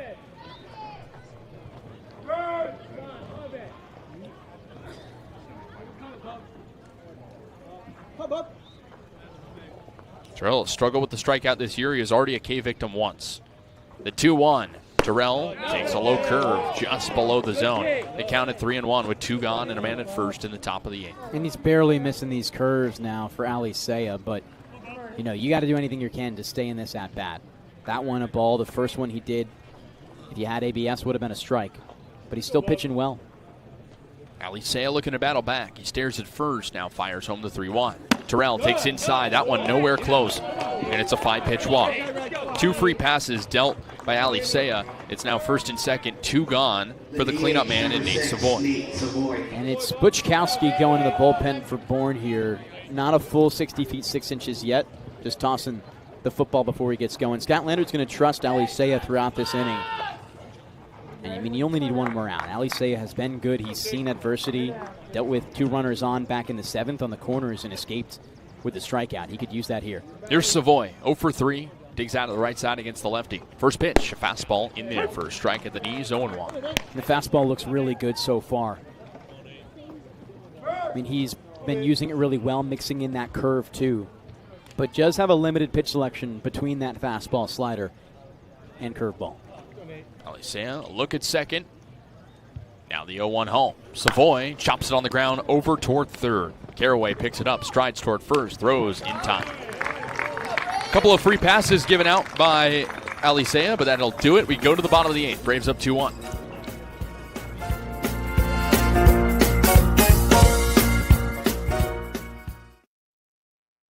Massachusetts resident and don't have a bachelor's, you could be attending 4Cs for free, all while preparing for careers that actually move you forward. Aviation maintenance, nursing, dental, funeral service, we've got it all. capecod.edu/free. Heading to Nantucket this summer? Skip the traffic and take to the skies with Cape Air. With convenient flights from Norwood to Nantucket, you can start your vacation sooner without the hassle of traffic. That way you spend more time relaxing and less time getting there. Experience the Cape Air difference and book your next flight today at capeair.com. Let Cape Air be your wings in the Northeast. Cape Cod 5 is proud to be the official banking partner of the Cape Cod Baseball League. Cape Cod 5 offers a broad range of financial products and services tailored for every stage in your financial journey. Reach out to us. We're here to help. If you can dream it, if you can cruise in it, if you can summer in it, fish from it, or take it for a day at the beach, we can protect it. The Baldwin Group. Protecting the possible. Try it, then buy it. Rent a new cat for up to 90 days. Then apply 100% of the rental cost to the purchase and save. The Milton Cat Rent to Purchase offer. Try it, then buy it. Go to miltoncat.com/RPO. Braves with an opportunity to add on, up 2-1 over the Orleans Firebirds as we begin the bottom of the 8th inning. It'll be 6, 7, and 8 due up for the Bourne Braves. Blake Schaff, Cal Sepsic, and Bryce Eastep, part of the order that has been productive. Facing off against Brady Fox, who's out there for his second inning of action. Schaff checks in out of the left side. He's 0 for 2, including an intentional walk. Lefty on lefty matchup. Fox already with a strikeout on his line today. He toes the third base side of the rubber. Now he fires home. Schaff takes strike one. Rather a ball outside, 1-0. And we've talked about this bottom of the order producing. They've been really solid. 2 of them with multiple hits, 5 hits on the day right after Schaff. Let's see if you can start it for him. The 1-0 home. Schaff hits it high up in the air, left center gap. Terrell chases back toward the track, and it will fall at the base of the wall. Schaff around first. He tags second. He's going for 3. The throw to Beltre at short is cut off, and it's a triple for Blake Schaff to lead off the top of the 8th. The bottom of the 8th, excuse me. And he completely blew through the sign of Jeff Lemoncelli telling him, do not come to 3. Schaff understands his wheels and says, I don't care, I'm making it. And he could have made it there standing as well. Not a great throw from Terrell in center field, and overall a shift where you had a huge gap in left center. Myatt was playing close to the line, and Terrell in dead center left it all open. Infield in. Here's Cal Sepsic, the righty hitter. First pitch as he hits it on the ground left side. That's through for a base hit. Past the shortstop, Comiskey's glove. Schaff comes in to score. A key insurance run for the Braves. It's 3-1. And how about Cal Sepsic, a 3-hit game and a clutch RBI single? Yeah, he's so back, Kasey. And that's a huge run right there. Likely doesn't get through without the infield playing in, but he understands the moment. He understands he can put one on the ground. If it's hit hard, higher likelihood he can get away with it. And him and Schaff combined to add, like you said, a really key run for the Braves. Hits on back-to-back pitches for the Bravos. Here's Bryce Eastep out of the right side. He's 1 for 3. A throw over to first from Fox. And Sepsic is safe. It's now 3-1 Braves. 13th hit of the game for Bourne after that Sepsic single. He now has 2 singles and a homer, 3 total RBI. It's been the game of his season, maybe even his Bourne career. First pitch to Eastep. Outside, 1-0. He went 5 for 5 late in the season against Katuitt last year. Didn't have the home run, though. Had 2 doubles, so I guess it's what you value. In any case, he's improved his average over the Mendoza line today. Look at first, now the 1-0. Eastep takes strike 1. Fastball at the heart of the zone. 1 ball and 1 strike. And Bourne now with their most hits in a single game on the year, trumping the 11 that they had at Hyannis on the 16th. Eastep with a single and a pair of flyouts to right field. The 1-1 home. Bryce takes a curveball in there for a strike on the outside part of the plate. Count it 1 ball and 2 strikes. Sepsic at first as the night sky starts to come over Dorn Park. Night gets a little bit colder as the Braves try to protect and maybe extend a 3-1 lead. The 1-2. E-step swings and misses, and a fastball blew just right by him. Brady Fox picks up his second K, and there's one out in the bottom of the 8th. Let's see what Ellis can do here to set up the top of the order. Stutzer, a lot of swing and miss so far with this strikeout, but he's been able to put balls in play in the right moment. Throw over to first. Nothing doing. We've seen Stutzer produce when the moment has been there for him. He was on fire a couple of games ago. But now it's Lee Ellis' turn. He's 2 for 2 with a walk and 2 singles. Righty hitter waits the first pitch. A fastball in there for a strike, 0-1. Stutzer patiently waiting on deck to get his opportunity. And Costello in the hole as well. Those are 2 really dangerous bats. The 0-1. In there for a strike. Quickly 0-2.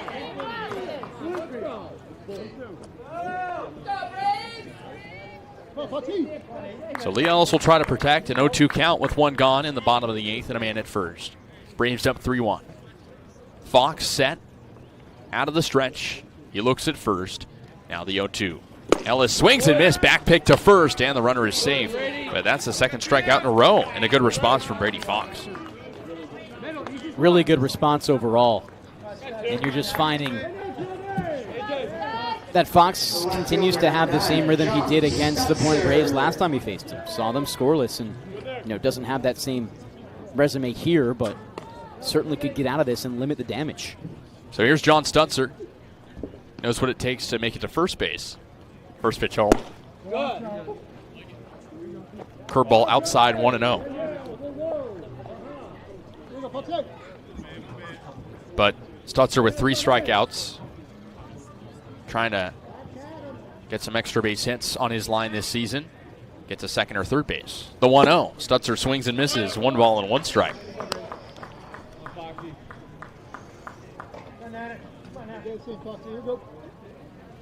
Trying to deliver when the moment asks for his hits.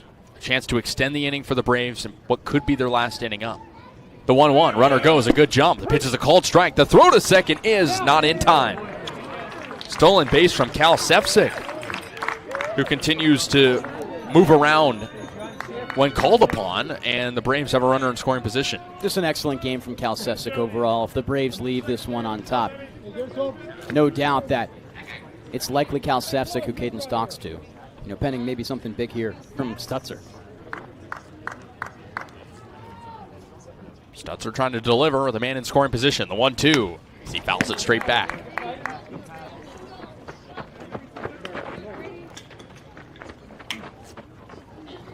Stutzer, the walk-off hero the other night. Struggled with the strikeout tonight and on the season. The 1-2. He takes in the dirt. Good eye from him.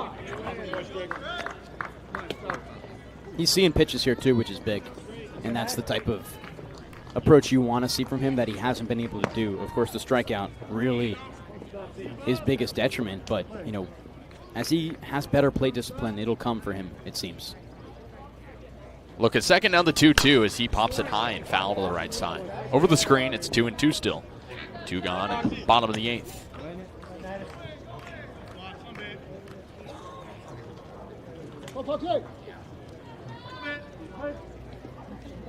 Stutzer still fighting for playing time. Back in the order today after sitting. The 2-2. Stutzer. Line drive back to the screen. It's foul. Count still at 2-2. The man at second and 2 gone in a 3-1 game in favor of the Braves in the bottom of the 8th.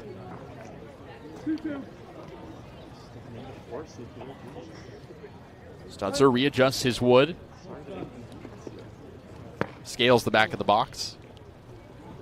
The 2-2. Stutzer hits a high chopper up the middle. The shortstop, rather second baseman in Beltre, playing to the left of the bag, picks it up and throws to first in time to retire the side.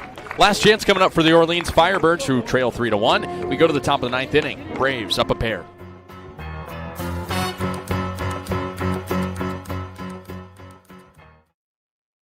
Massachusetts resident and don't have a bachelor's, you could be attending 4Cs for free, all while preparing for careers that actually move you forward. Aviation maintenance, nursing, dental, funeral service, we've got it all. capecod.edu/free. Heading to Nantucket this summer? Skip the traffic and take to this guy's with Cape Air. With convenient flights from Norwood to Nantucket, you can start your vacation sooner without the hassle of traffic. That way you spend more time relaxing and less time getting there. Experience the Cape Air difference and book your next flight today at capeair.com. Let Cape Air be your wings in the Northeast. Cape Cod 5 is proud to be the official banking partner of the Cape Cod Baseball League. Cape Cod 5 offers a broad range of financial products and services tailored for every stage in your financial journey. Reach out to us. We're here to help. If you can dream it, if you can cruise in it, if you can summer in it, fish from it, or take it for a day at the beach, we can protect it. The Baldwin Group. Protecting the possible. Try it, then buy it. Rent a new cat for up to 90 days. Then apply 100% of the rental cost to the purchase and save. The Milton Cat Rent to Purchase offer. Try it, then buy it. Go to miltoncat.com/RPO. Aliseo with a chance for a 4-inning save as he'll face Tyler Myatt, Kasey Comiskey, and Jonathan Gomez for Orleans in a 3-1 game in favor of the Braves in the top of the ninth. You got Butch going in the pen. You know, you either keep him out here for the entire 9, or maybe you're just trying to see him go against the lefty and Myatt and then bring Butch in the game. We'll see. Lefty on lefty as Myatt digs in. He's 3 for 3. First pitch home. Tyler takes a curveball inside, 1-0. And typically, we haven't seen Scott Landers be a field manager or pitching coach that has liked to keep his guys in for matchups. Typically, it's just a feel thing, but maybe he does so here. Aliseo came in the 6th. He's been solid. The 1-0. Myatt takes a fastball at the knees for a strike. 1 ball and 1 strike. Isaiah Shader is in line for the win. So chance for Edwin Aliseo to pick up a save. Won't be easy, though, against this part of the order. The 1-1. Myatt takes outside. He has 2 singles and a double on his line, and we mentioned it earlier. He homered against the Braves in the 2 teams' first matchup of the season a little over a week ago. Myatt ahead 2-1. He's now hitting .340 after his 3-hit day so far today. The 2-1. Myatt chops it to the right side slowly and foul. 2 balls and 2 strikes. And Butch is just standing on the mound right now in left, watching every play alongside pitching coach Leaf Bigelow. I would love to see Aliseo go in for the 4-inning relief appearance and save. Bourne hasn't had a save from any pitcher all season. The 2-2. Myatt lifts it high up in the air, medium center field. Matt Bolton ranges to his left. It's carrying a bit, and he tracks it down. A basket catch just a few feet in front of the warning track, and that's the first out of the top of the 9th.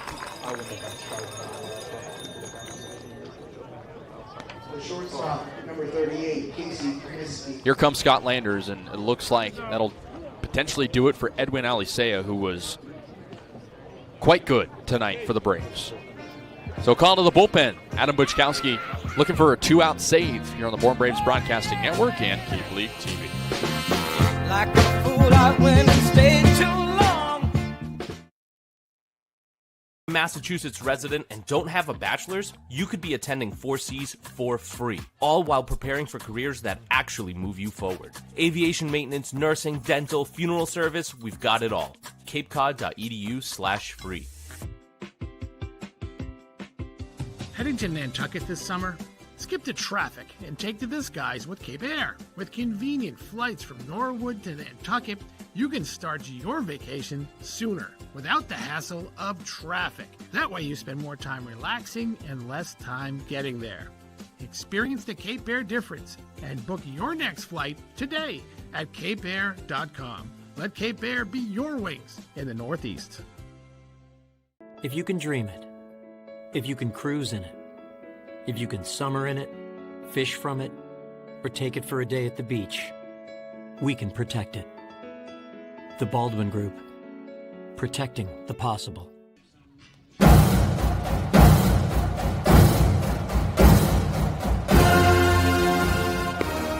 Braves looking to chop their way out of this. Adam Buczkowski, the righty, comes in, the third pitcher of the day for Bourne. And Devon, he's been one of the team's best. He's looking for a 2-out save. He's been outstanding. Now leads the Bourne Braves in appearances, and when he comes in the game, people don't earn runs. It's just the simple thing. He's been the best pitcher in relief for the Bravos. There's not much more you can ask of him. And if you go through his game log, all of them, no earned runs. And still searching for that first save on the season when he's been in this closing role. Does have a win that he earned against Katuitt 5 days ago. So he'll face, at a minimum, Kasey Comiskey and Jonathan Gomez, barring any changes. 1 out in the top of the 9th inning. Braves up 3-1. Scott Landers has talked about what makes Adam Buczkowski so great is his ability to go whenever. You know, he gets his longest rest of the season today of 5 days. Before that, just 3 days, 2 days, and 3 days. So he should be really ready for this moment. And he's just a rubber band out there that could snap and just needs 2 outs. So Kasey Comiskey, who came in the 4th and is 0 for 2, will dig out of the right side. Conversation between the battery of Estep and Buczkowski. Buczkowski, a submarine pitcher, or at least close to one. He's that really low arm slot. Yeah, he's all the way there. And, I mean, especially against righty batters, it is tough to hit him. The pitches come way away. Here's Comiskey. Righty-on-righty matchup as he waggles his bat. And the first pitch. Comiskey chops to the left side and foul. 0-1.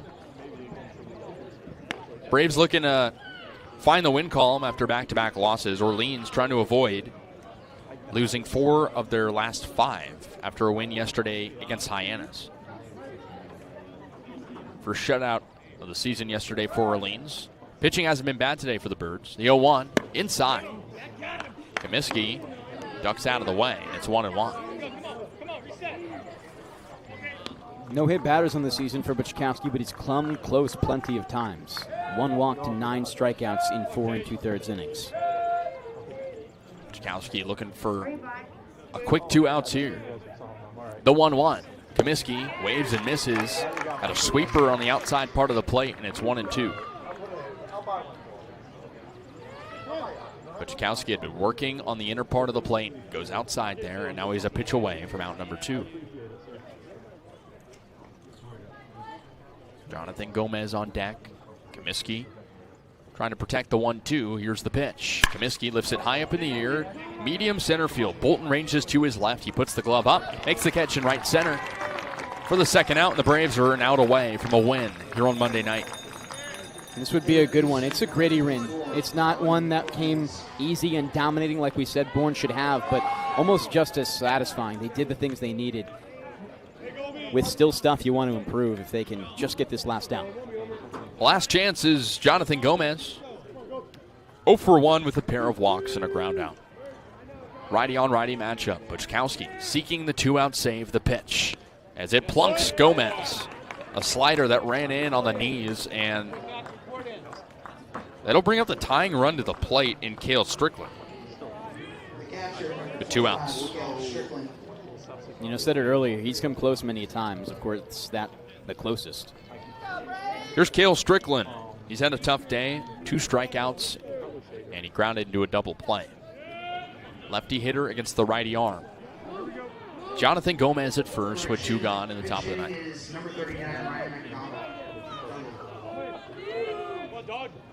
So McDougal is the pinch hitter with 2 outs and a man at first. First offering to McDougal. Fastball in there for a strike, 0-1.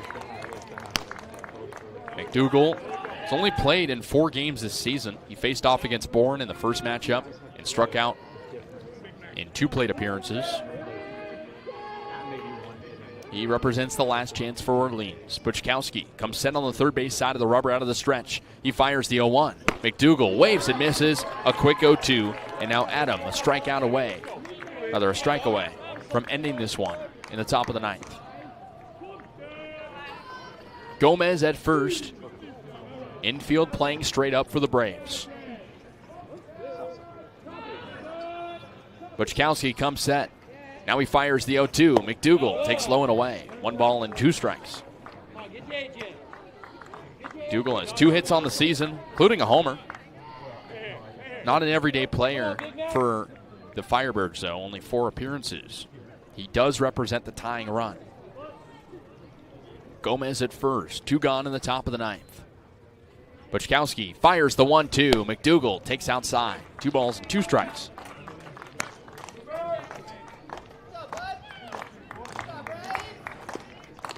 Bourne fans coming to their feet, trying to see the 4th win of the season at Dorn Park. The Braves sit atop the West. The 2-2, McDougal takes strike 3 looking, and that's it. Braves hold on in the ninth and take one against the Firebirds. Final score 3-1. As for the second time this season, Bourne triumphs Orleans. And the save goes to Adam Buczkowski, who strikes out McDougal. Just excellent stuff there from Butch. Comes in late and does exactly what we've expected of him all season long. He's a real talented player, and, you know, the interesting mechanics come with a lot of difficulty on the other side for these players to handle him. Final lines, Braves with 3 runs on 13 hits, no errors. Orleans Firebirds, 1 run on 5 hits and no errors. The winning pitcher is Isaiah Shader, who ended up going 5 innings and giving up just 1 run. The losing pitcher is Chase Fry, who gave up the 2-run homer to Cal Sepsic that ended up being the difference tonight. And the save goes to Adam Buczkowski, who faces 3 batters and strikes out 1 of them. That's a solid win for the Braves, their 4th win at home, and they're still atop the West. That's the most important thing. Yeah, they stay atop no matter what happens with Falmouth. And, you know, that's what you have to appreciate about this one. Falmouth does drop it, so Bourne in sole position right now. And just a gritty win, right? You're down to start. Bourne has, once again, come back here, and they didn't give up the lead either. Pitching was amazing today, Kasey. And to your point, if we're out of town score watching, Harwich up 5-1 on Wareham, so that's 1 West team losing. YD shut out Katuitt, and then to your point, Hyannis beat Falmouth. So a great day to be a Bourne Braves fan as the Braves gain ground on every team in the West. But YD does move to 13-1. Yeah. Quite the June for them. Stick with us. We'll have our very own Kaydence Kilhof chat with a player in just a moment, but we'll take us to a quick timeout here on the Bourne Braves Broadcasting Network and Cape League TV.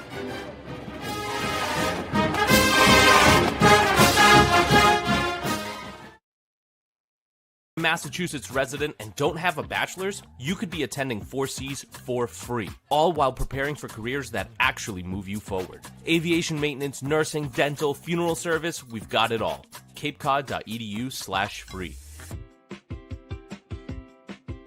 Heading to Nantucket this summer? Skip the traffic and take to the skies with Cape Air. With convenient flights from Norwood to Nantucket, you can start your vacation sooner without the hassle of traffic. That way you spend more time relaxing and less time getting there. Experience the Cape Air difference and book your next flight today at capeair.com. Let Cape Air be your wings in the Northeast. If you can dream it, if you can cruise in it, if you can summer in it, fish from it, or take it for a day at the beach, we can protect it.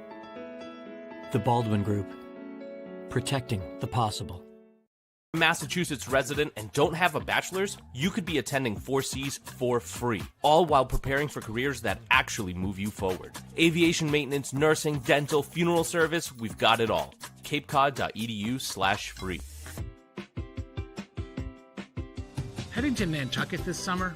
Skip the traffic and take to the skies with Cape Air. With convenient flights from Norwood to Nantucket, you can start your vacation sooner without the hassle of traffic. That way you spend more time relaxing and less time getting there. Experience the Cape Air difference and book your next flight today at capeair.com. Let Cape Air be your wings in the Northeast. If you can dream it, if you can cruise in it, if you can summer in it, fish from it, or take it for a day at the beach, we can protect it. The Baldwin Group, protecting the possible. Massachusetts resident and don't have a bachelor's, you could be attending 4 seasons.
Massachusetts resident and don't have a bachelor's, you could be attending 4 Cs for free, all while preparing for careers that actually move you forward. Aviation maintenance, nursing, dental, funeral service, we've got it all.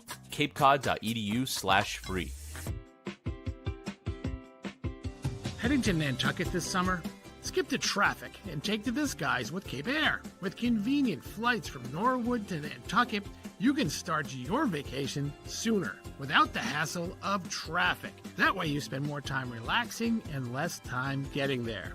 Experience the Cape Air difference and book your next flight today at capeair.com. Let Cape Air be your wings in the Northeast. If you can dream it, if you can cruise in it, if you can summer in it, fish from it, or take it for a day at the beach, we can protect it. The Baldwin Group, protecting the possible. Cape Cod 5 is proud to be the official banking partner of the Cape Cod Baseball League. Cape Cod 5 offers a broad range of financial products and services tailored for every stage in your financial journey. Reach out to us. We're here to help. Try it, then buy it. Rent a new cat for up to 90 days. Then apply 100% of the rental cost to the purchase and save. The Milton Cat Rent to Purchase offer. Try it, then buy it. Go to miltoncat.com/RPO. Reader's Hardwood Supply is a candy store for wood, whether you're a professional or an amateur. Reader's Hardwood Supply carries over 70 species of both domestic and imported lumber from around the world, displayed in over 300 self-serve bins for your selection.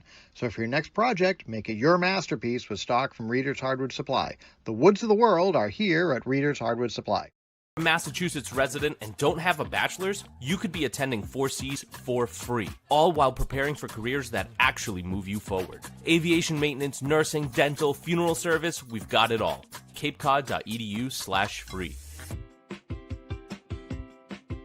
Heading to Nantucket this summer? Skip the traffic and take to the skies with Cape Air. With convenient flights from Norwood to Nantucket, you can start your vacation sooner without the hassle of traffic. That way you spend more time relaxing and less time getting there. Experience the Cape Air difference and book your next flight today at capeair.com. Let Cape Air be your wings in the Northeast.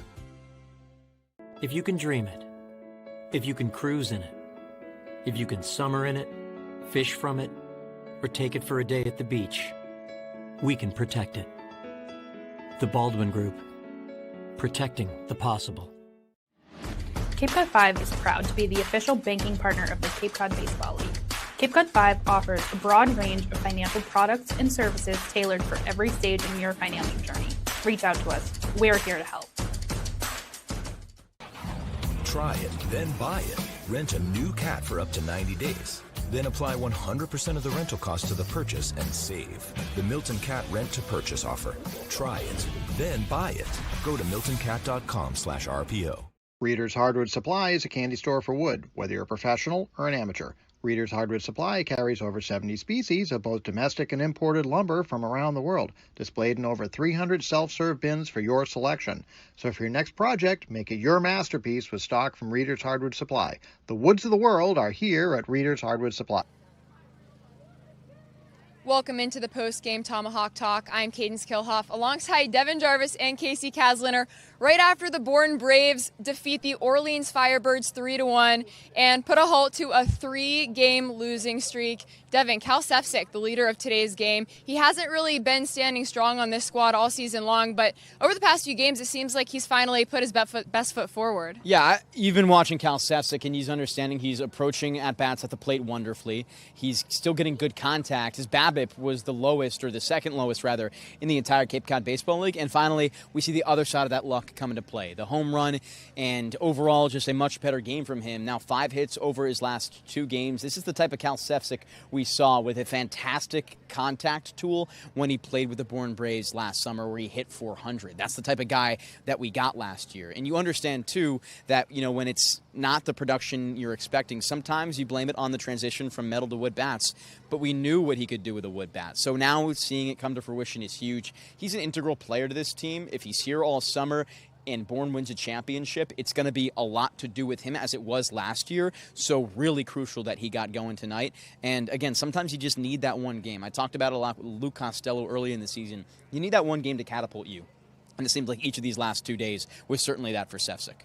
Scott Landers has emphasized the need to execute, and executing means generating base runners. The Braves had 13 hits today, which was phenomenal. And when you only get 3 runs out of that, you do question maybe the execution a little bit, but the win kind of scratches away any doubts there. How about Luke Costello? 4 times on base, including a big double. That was huge for him, a guy who you talked about kind of started a little bit slow. He's starting to pick up the slack a little bit. And then Lee Ellis with a couple of big defensive plays after a tough defensive showing at second yesterday. He also gets a couple of singles in this game. I thought the bottom of the Braves order recently has been really solid. Blake Schaff, another guy in there. You talked about Cal Sefcik in the 7-hole. This is a team that's starting to find its depth a little bit more, not just the normal faces. You can afford a bad Matt Bolton game once in a while and have the rest of the guys supplement it. And on top of that, too, the 2 guys who showed up, Sefcik and Costello, it's the veterans coming back, multi-year Bourne Braves who are stepping in here, understanding the moment, and getting into their rhythm. This is a team that we talked about, the importance of veteran leadership, the continuity from the season before.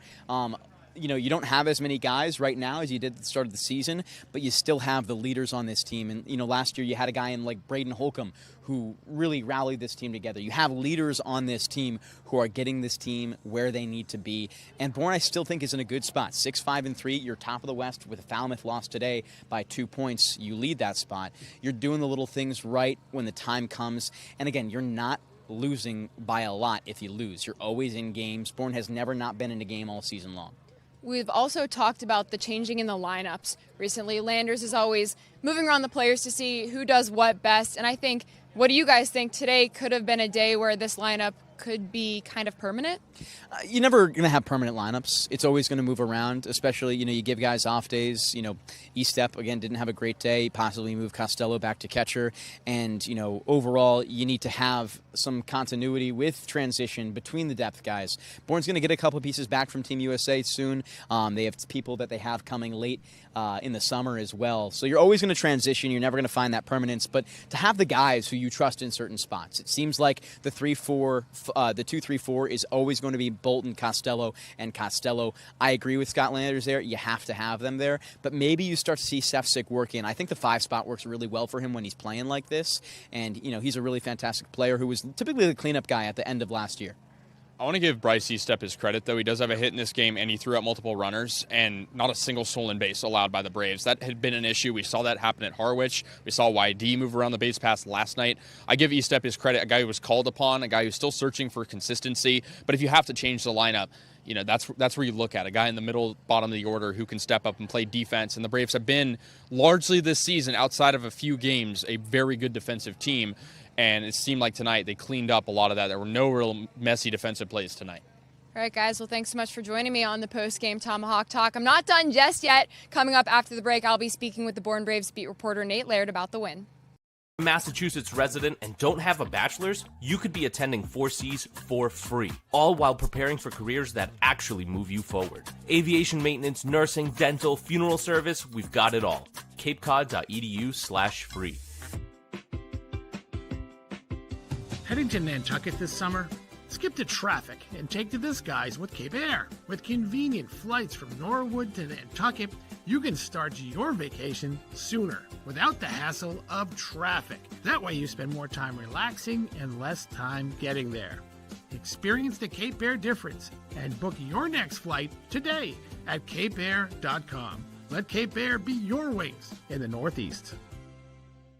If you can dream it, if you can cruise in it, if you can summer in it, fish from it, or take it for a day at the beach, we can protect it. The Baldwin Group.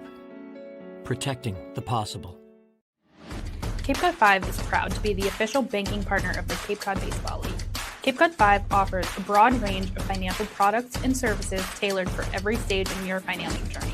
Reach out to us. We're here to help.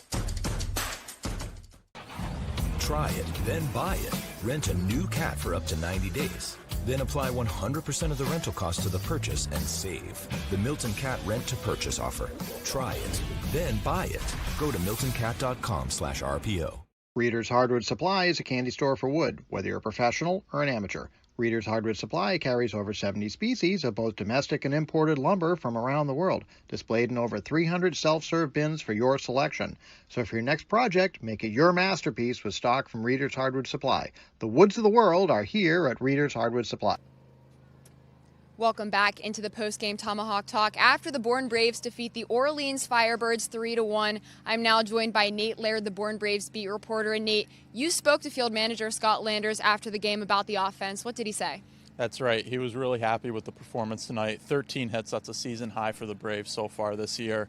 He was really not optimistic about the runners in scoring position, though. He wants them to get it going with that. Obviously, we had 3 runs tonight on 13 hits, so that's something that he wants them to work on. And runners in scoring position is something that he's been talking about all season long, even earlier on in today when I talked about it in the show. But Nate, Cal Sefcik, a guy who was here last summer, a guy who is back here this summer, and finally getting his foot in the door once again for the squad. You talked to Landers about him too, and what did he say? That's right. He was really happy with his Sefcik's performance tonight. Obviously, he had a rough start to the year, but the last 2 games he's really come around. Multi-hit efforts in both of the games. Tonight he had 3 hits, drove in all 3 of the Braves' runs. All right, Nate, well, thanks so much for joining me on the post-game Tomahawk Talk. That's all we have for you guys tonight, but catch us tomorrow against Brewster at 5 p.m.